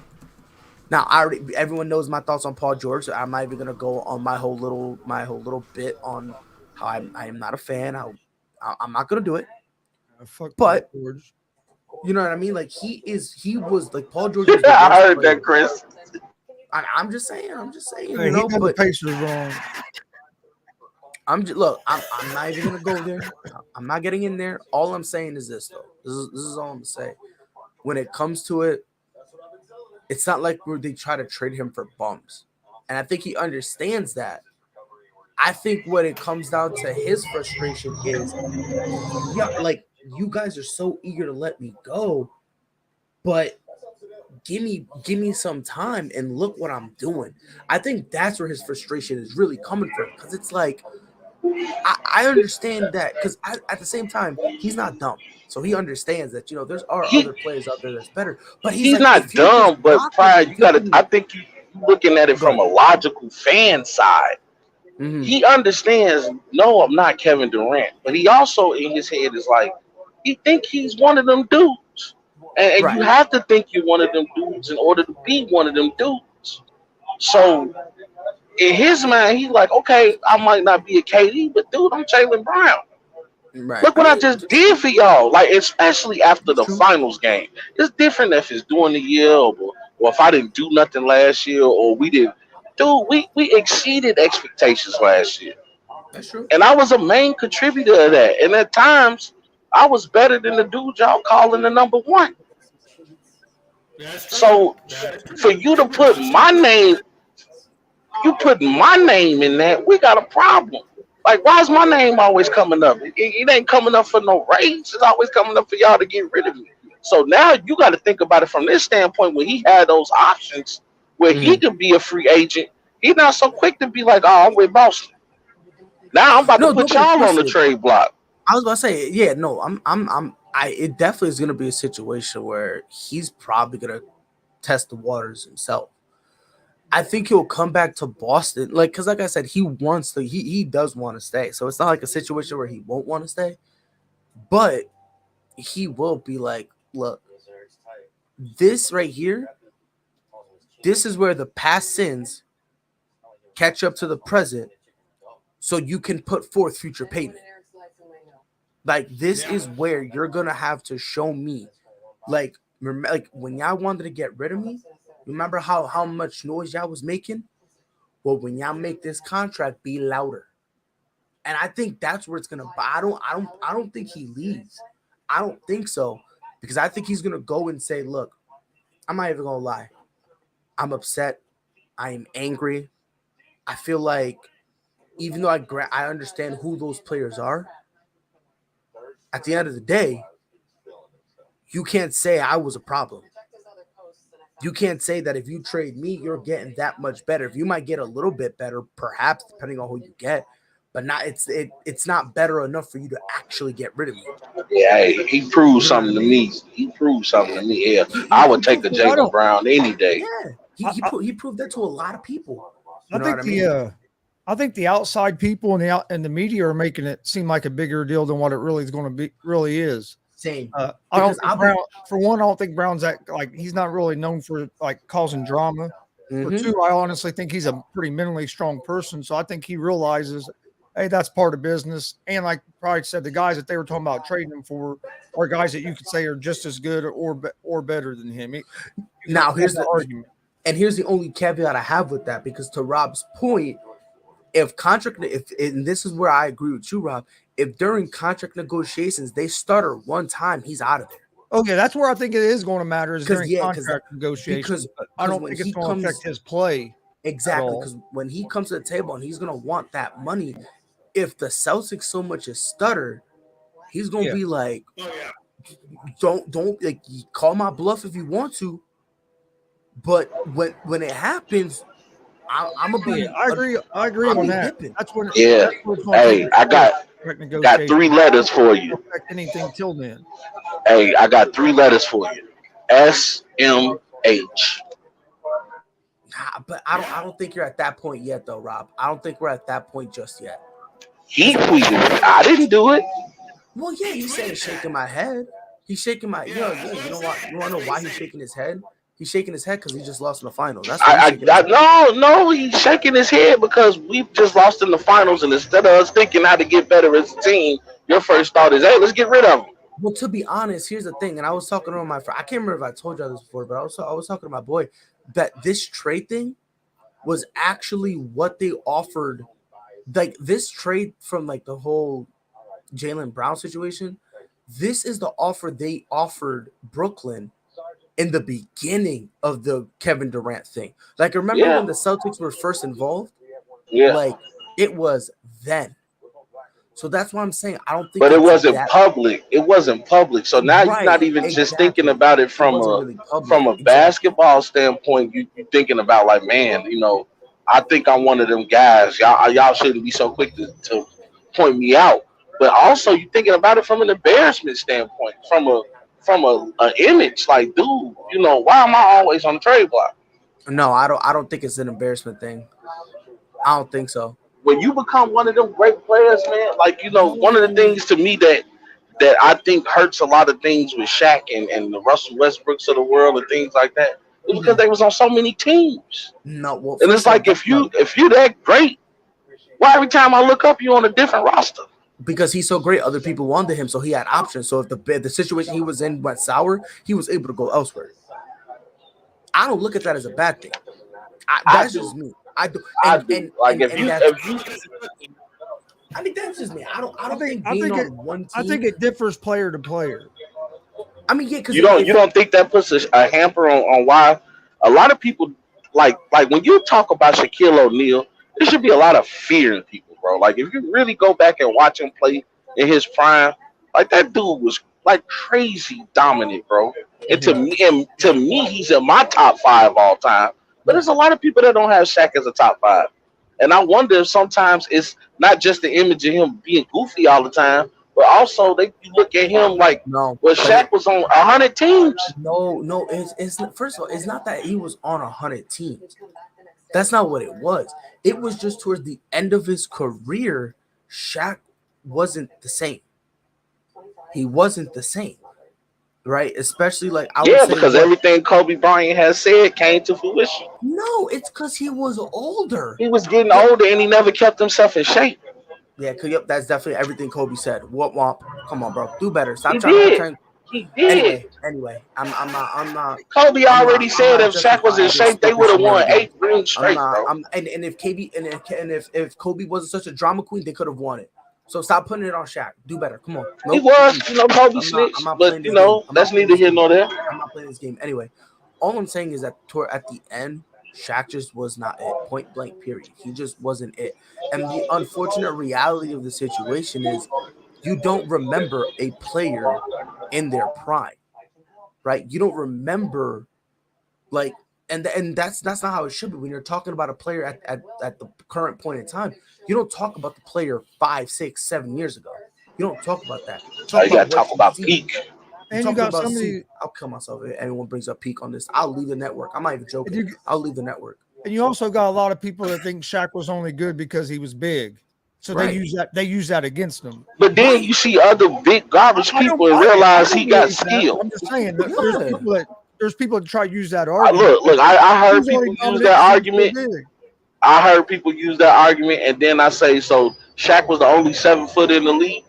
Oh no, I agree with you because you start stuttering like crazy when you say that. Shaq's he's the most dominant player dominance wise that I've seen play in my lifetime.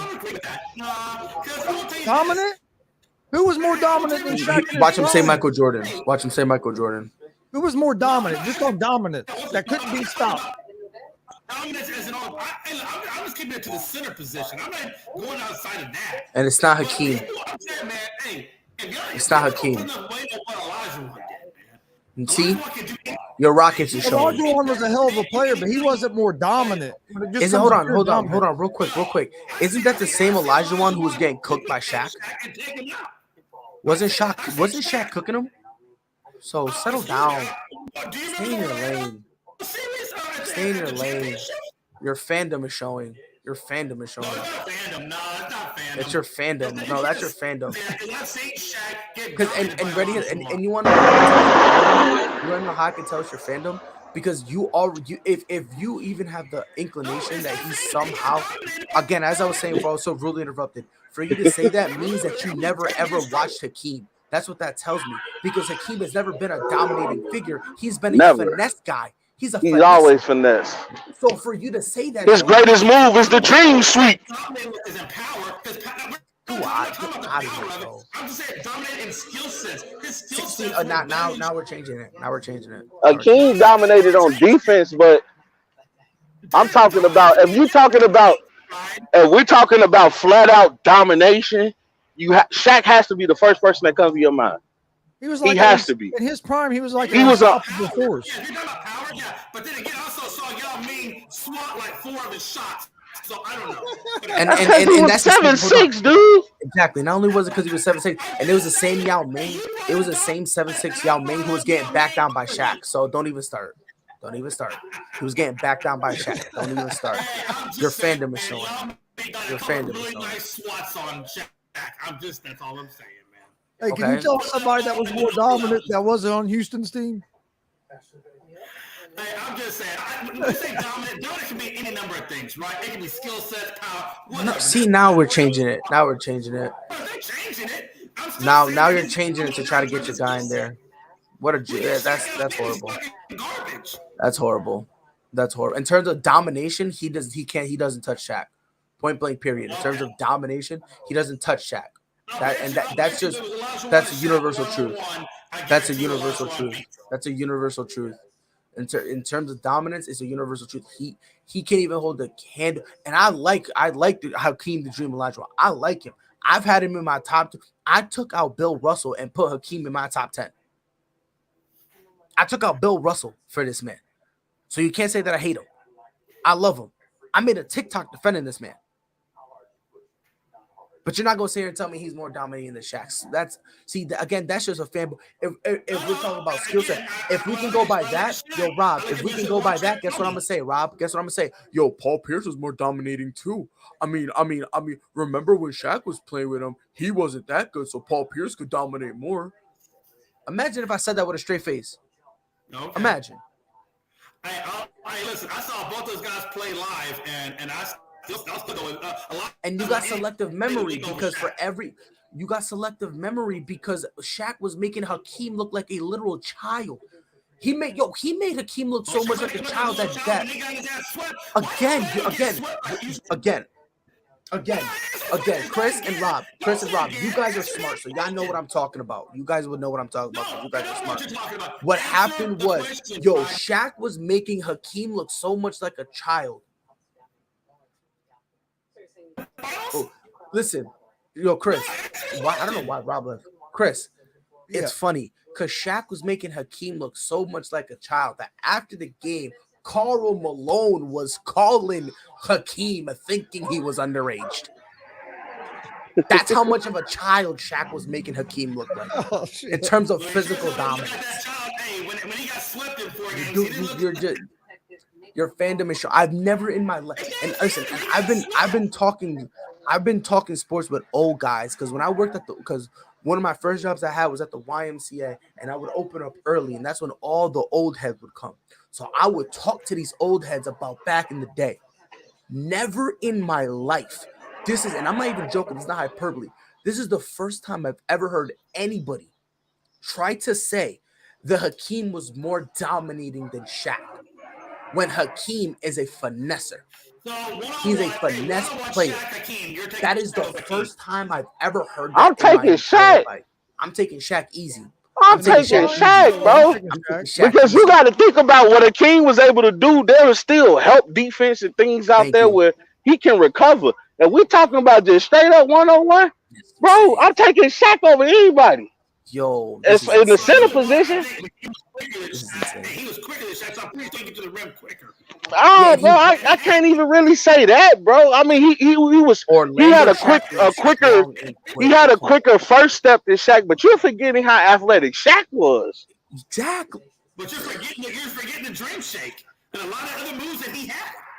Okay, and you're forgetting Shaq literally But just putting his shoulder we're talking 5-on-5. I'm talking straight up 1-on-1. Are you saying you gonna take Akeem over Shaq, bro? You tripping? That's his fandom. That's his fandom. That's his You fandom. tripping? Like 1-on-1, That's his bro. fandom. Akeem can't do nothing with Shaq.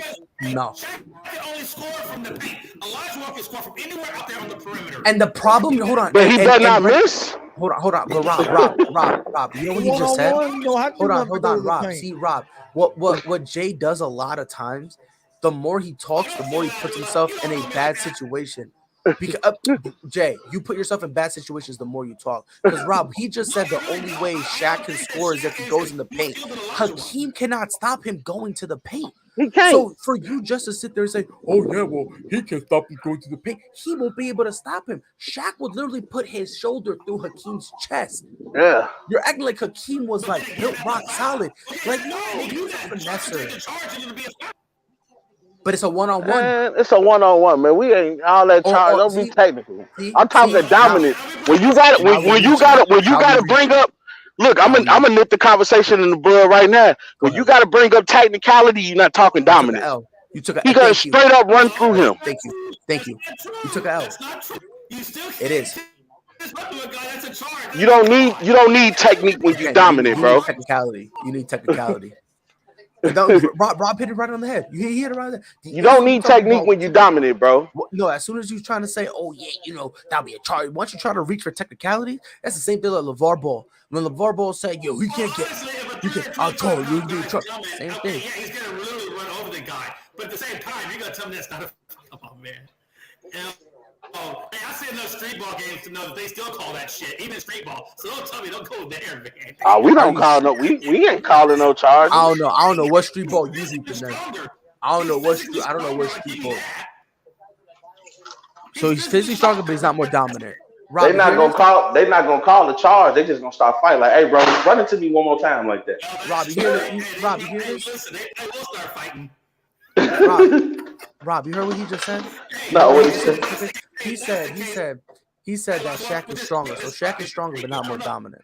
I don't get it. I'm lost. How can you be more stronger than somebody but not be dominant? More dominant. Apparently, if there's a will, there's a way. I guess. I don't know. I just work here. You're right. Shaq's a strong guy, but his skill sets flat out suck. But we're not saying who's more skilled. We're not saying who's more skilled, Jay. When you take a L, you automatically start switching the conversation to different things. That's not it. See, that's what pride does. Pride always tries to turn things left, right, and twist things around. That's not what I'm saying. Rob, what was the conversation we had originally? No, who's more dominant? Rob, what was the conversation we had? Who's the more dominant player? Who's the more dominant? And what did Jay Mclovin literally just said? That who's more dominant from a skill set? He basically was like, "Oh yeah," he said Shaq is not better. He's like, "Shaq is not better." So are you sure you're not the one switching the conversation? We're talking about dominance. We're talking about physical dominance. We're talking about physical dominance. So he wasn't dominant that day. And that's fine. Hakeem, and guess what? Hakeem can only get two. Before the game got too hard. He had to walk away. How many? Shaq got 3 Finals MVPs. What are we going on about? He got more Finals MVPs than Hakeem got rings. What are we going on about? He got more Finals MVP than Hakeem got rings. What are we going on about? Hey, it's all good. Last topic of the night. Wilson Contreras. I'm just bringing him up because he's still kind of one of the guys out there that's left. I know Luis Castillo, I think, is out there. Juan Soto is obviously out there. But I brought up Wilson Contreras from the catcher standpoint as to where y'all think he might land. I think New York is still trying to upgrade the Mets I'm talking about. Are still trying to upgrade the catcher so he could possibly land there. Houston should try to make a push for him because they need a good catcher, but I don't think they're going to make a push for him at that point. Who else do you think is out there that you think might go for Contreras? I think there's a few teams. Obviously, it really all comes down to what happened. I think the Padres would be in the mix. Another team that I think, but another team that I think is actually kind of a sleeper, Baltimore. I'm very curious to see what Baltimore does, because now that all of a sudden the wild card looks like a legitimate thing. I think they got to be buyers at the trade deadline. That's what I'm saying. So, like, imagine if they get Wilson. Try to sell, but I guess they're not going to do that. I guess they are going to try to compete. I mean, I would too if I was them. I would too. I mean, why not compete? Like, you have the opportunity to get in the wild card. Like, think about it. Like, if they're in the wild card and they're the ones and they're the reasons that Toronto's not in there or Seattle's not in there, the two teams that everyone was like, oh, you need to be careful. That would be massive for them, especially after how long they've been mediocre at best. They've been horrible for a long time. So I think Baltimore would be in the mix. A couple of sleeper teams I have. You always have to mention the Dodgers because they go after everybody. These motherfuckers just go after everybody. Another team that I think would, honestly, this might be a reach, but Atlanta. Yeah, I think it'll be a reach, but I think Atlanta. I think at the bare minimum, Atlanta's going to inquire about him. Because honestly, I just think they're running a couple of free agents and that turned their team around, so maybe they do. Exactly. Right. So I think they end up, taking a look at him, saying, how much is it gonna, what's it gonna cost us? Minnesota, because obviously they lead their division right now. So I don't know if y'all know, but the Carlos Correa contract, he has an opt-out for the first 2 years, and it's a 3-year deal, so he can basically leave whenever he wants. You would want to entice him to stay as much of that contract as possible. If you can get him more help in Minnesota to make them a legitimate threat, because right now they're winning their division by default, right? But if you can give them something to kind of be more like a legitimate threat, I think that's something you should consider. Obviously, you said it, the Mets. I think the two teams that it's most likely to go are the ones you said.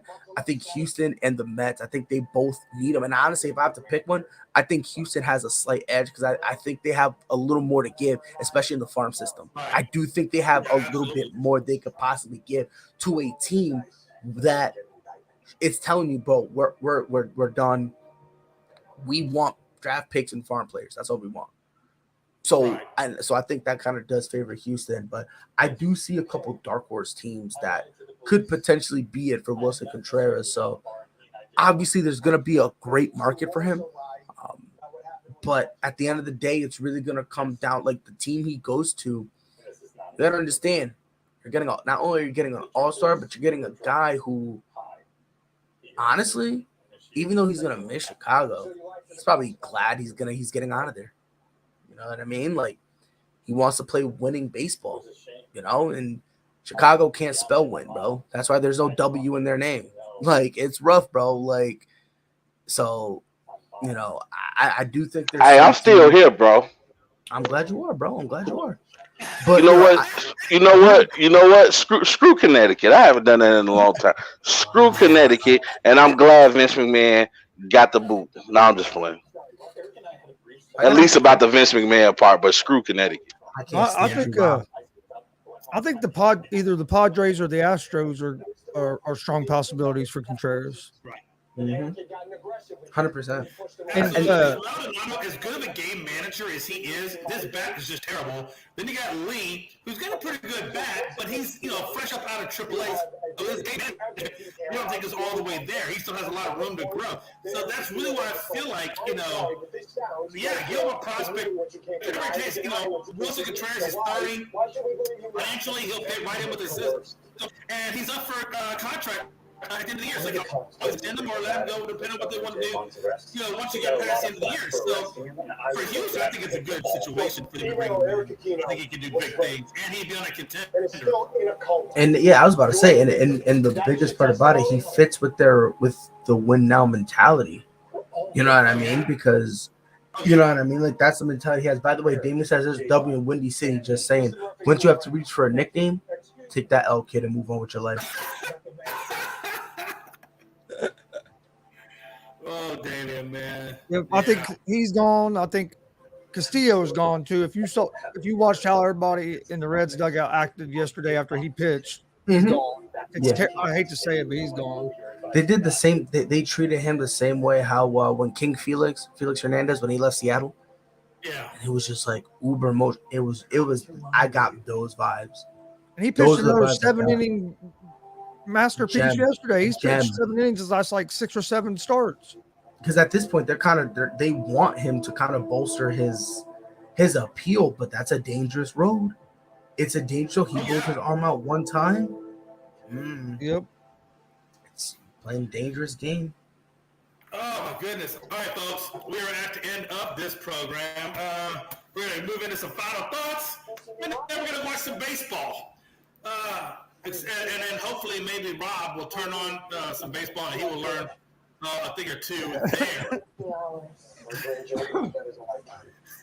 I don't blame Rob for not watching baseball. He lives in Chicago. I watch the Cubs or the White Sox. Dang, y'all throwing shots. Go Sox. What up? Hey, but no, seriously. Hey, Rob, 2 cents. We're going to start with you, then Chris. Pride, I'll wrap it up. Rob, what kind of final thoughts you got in sports or anything in general? I got a couple final thoughts. First of all, screw y'all. Chicago rocks, especially Connecticut. It really sucks. I love it. And Pride, you're not always right all the time. I know, but listen, bro. If I'm wrong, I'll die wrong. You can't do nothing but respect that. I don't care, bro. Listen, bro. Every argument I have, I'm the Titanic in like 2 different timelines, bro. And one timeline, the maiden voyage was perfect, and we revolutionized the way ships are made. And if we go by that timeline, nowadays cruise ships fly, right? That's one argument I have. The other side is what really happened. I hit the iceberg and I sunk. I'm drowning, but guess what? I'm going down. I'm drowning. I have a jacket on, so I won't be too cold. I am like the violinist, like the band that stayed playing while everyone was like tweaking. That's me, just like calm and just like, we will die. But guess what? I'm going down with that Titanic. I'm gonna be the last one to die. No, Yeah. He gonna be playing the violin as the ship is sinking. Well, boys, it's been nice. Nah, you know what I'm playing? Chris? You know what I'm talking about? I'm playing Shinsuke Nakamura's theme, bro. The NXT one. That's what I'm playing, bro. On repeat. That's me. I'm playing that, and and they're like, "What's that?" Be like, "Silence, you uncultured swine." I'm playing a masterpiece. That was my dad's ringtone for like forever. I won't lie. Yes, I won't lie to y'all. My 2 favorite themes right now is Samoa Joe old WWE theme. Oh my god! And I love Adam Cole's theme music. That's my guy. You know what I honestly started falling in love deep with? Red Dragon. Yeah. Dance Away. Bro, I don't know what happened. As soon as I heard it, I think I'm Kyle O'Reilly. I'm like, yeah, bro. Like, hey, some of those themes are like I ain't gonna lie to you. Like I still listen to. Actually, Triple H is the reason I like Motorhead now. So like, no cap. I'm not. You know what? I'm gonna tell y'all. I'm gonna show y'all. Like, I'm being so serious. Like, y'all think I'm probably joking. Like, I listen to like themes. Like, no lie, bro. Like, where is it? It's to the point it recommends me playlists. Oh yeah, dude, I do too. Yeah. I got Edge's thing. Edge thing. That's my song on this day. No, bro. Randy Orton. Oh, that's a classic. Let me show you. That used to be, hey Chris, that used to be my ringtone. I hear voices, just hear it out of nowhere. I hear voices. So I'm talking about I'm the new stuff, bro. I'm talking about Tony D'Angelo, like, hey yo, right? Joey Gacy. Where's my banger? Oh no, it's not here. Is it not? I like the Acclaim, but after like the beginning part, it's whack because like I don't hear Caster rapping, so it's not the same. Yeah. Where is it? I need to see it. I'm a fan of Judas too. I know you have Moxley's on there. Oh, where is man, he? You know I love that's my song. I strip for him. I strip for Moxley. Wow, dang. No, I'm already shirtless. I'm about to rip my skin off. That's how where is it? It didn't work for him. Where is it? Nah, hold on. I want to show y'all. This one is a banger. Where is it? This one. I don't know if y'all know. This is Jungle Boy stuff. This is you talking about that? That's my song. Banger. It is a banger, bro. I didn't know Fozzy was a thing, bro. Dog, this got me so deep. I listen to Africa by Toto on repeat, bro, a lot. Jericho in it. Like, Oh, bro, yeah. I was on My that. wife saw him in concert, saw Fozzy in concert. She said, man, that dude came out with a full leather jacket. It's 100 degrees outside, and this dude got leather gloves on, damn leather jacket, all Oh, they're deep. on. I'm like, Oh, they are deep, like no bullshit, bro. They're it. And Jericho talented as hell. Oh yeah. He's talented. pretty talented. Like I listen to everything. So like I'm not just a hip hop ear. Yeah, Fozzie's gonna be in Indiana here in a couple months. I'm gonna go try to watch him. Yeah, it's a mid-level group, but I mean, like I said, the guy's still pretty damn talented. I will say this: his band outside of him, they all look like they're all on crack. So when you see them, they look like a bunch of You just called Chris Jericho mid-level. I try to let that go. I was letting it go. That is the Ayatollah of rock and roller. You watch your mouth, bro. Oh God, bro. Baby! The lead guys come out. It looks like he's about 80 years old, about to fall over of a crack addiction. I'm just saying. But nah, bro. You just made the list. Hey, you know what though? People forget though. Before we go, how charismatic Jericho is, man. Like, dude was funny as hell. Even like when he first showed up, just going toe to toe with The Rock, and most of their promos. How many times he recreated his gimmick throughout his career? It's amazing. Imagine not only being that creative, but like when you change yourself, you do enough to make people actually still care.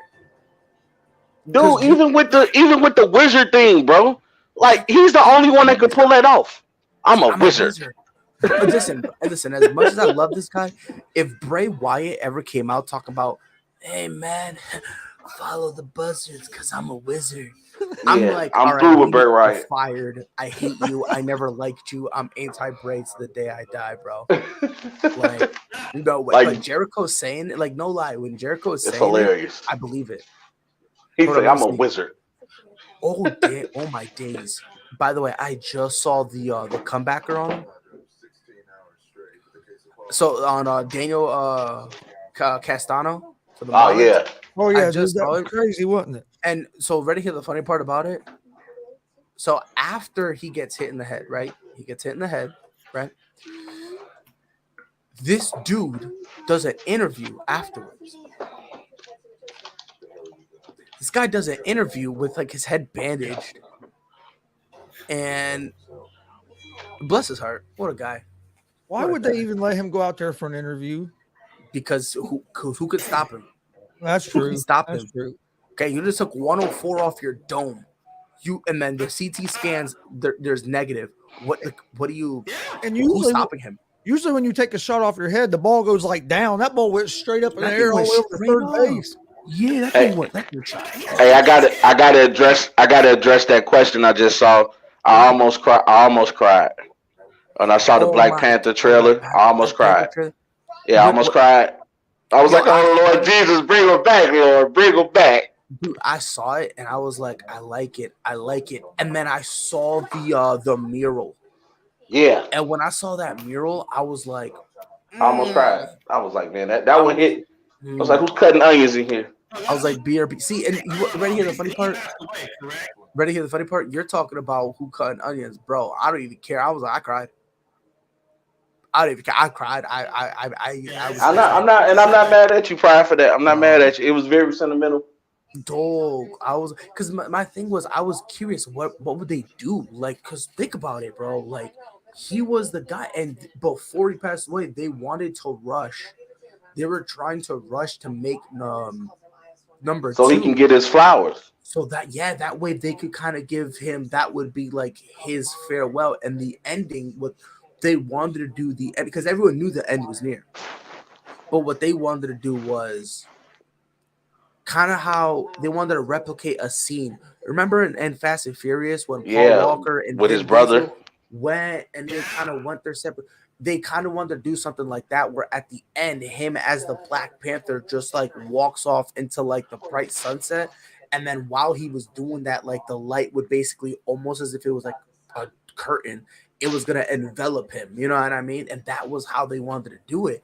And then unfortunately, he couldn't make it. So I was like, I wonder what they're going to do. And you know what? I'm glad they mentioned it. Yes. Like, they didn't just try to play over it. They're like, okay, we lost T'Challa. Yeah, but because let's be honest, a lot of people would have been like, nah. A lot of people would have been like, yeah, we don't know how to do it, so we're not touching this. Right. Yes, ladies and gentlemen, we're good movie critics too, by the way. Oh God! By the way, shout out to DK, bro. DK chased that bag like he chased that Arizona Cardinals tight cornerback of what was it, 2 years ago? Oh yeah. Let's just hope Kyler Murray can study the numbers that he just made. I saw a meme where they were like Kyler Murray doing his 4-hour study, and they basically had a laptop and they had a mannequin head in front of it with a mask on, so you couldn't tell if it was real or not. And then him in the bed in the background just sleeping. I was like, all right, that's kind of funny. That's kind of funny. Actually, that is kind of funny. Damn. All right, guys, I gotta get off because I'm getting that look. So I'll talk to y'all later. Be safe, boys. Y'all be cool, man. It's been a great show, my guys. Thanks for having me on, Jay. Yes, sir. Hey, man, you know you're a staple here now. Anytime you want, brother. Yes, Lord. All right, Chris, my brother, Gonzo. Hold on. And last final thought. Congratulations to our fellow brother Chris Gonzo, who will be representing ASAP Network as a media person for the Indiana Fever game. So congratulations, my brother. Thank you. Appreciate it. I'm looking forward to Sunday. Should be an exciting day. I would think so. Man, I forgot you got to think. I'm sorry, man. I would have said at the beginning of the show. Yeah. Congratulations, Gonzo. Big steps, man. You and Mike on the mic are making big moves. Yeah, it should have been there earlier in the season, but I had to wait because of getting the vaccination stuff approved. But they finally got everything approved, so I finally get to go this week. So I'm looking forward to it. Be putting out a bunch of content Sunday, so be on the lookout for it because I'll be putting a bunch of stuff out from the game. Oh, absolutely, man. Again, hey, it might be the middle of the season, but at least you got it. You'll be ready to go for next year as well. So you're in the bag. And everybody, don't forget that Gonzo Sports Room and Unscripted will be doing that live watch along for SummerSlam and UFC fights Saturday night. So make sure you join us for that. 8:00, right, Jay? Yep, 8 Eastern. We will be there covering it live. It's gonna be a good time. Rob, you better have your butt on there. I know you better have your butt on there. I will. I'm not gonna lie to you. This is like my last weekend to kick it because for the month of August we got like 4 back-to-back shows before I fly to New York for our biggest show. So I'm booked, man. I gotta enjoy this weekend. Big pimping. That's what they big pimping. And then also tomorrow, myself and Pride will be doing the UFC prediction show, preview and prediction show at 3 p.m.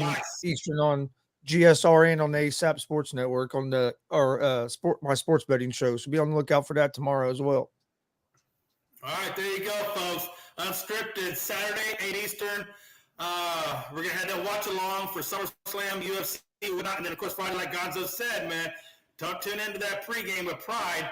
And then, of course, you'll see Gonzo on Sunday covering the Fever.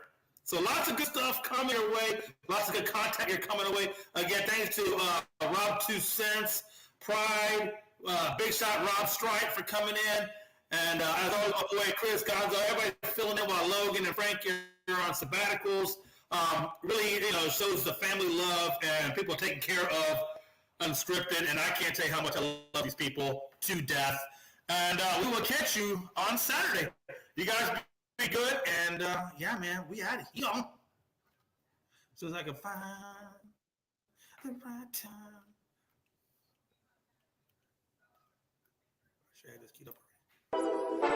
Whole sports all plays. Whole sports all plays. Whole sports all plays. Whole sports all plays.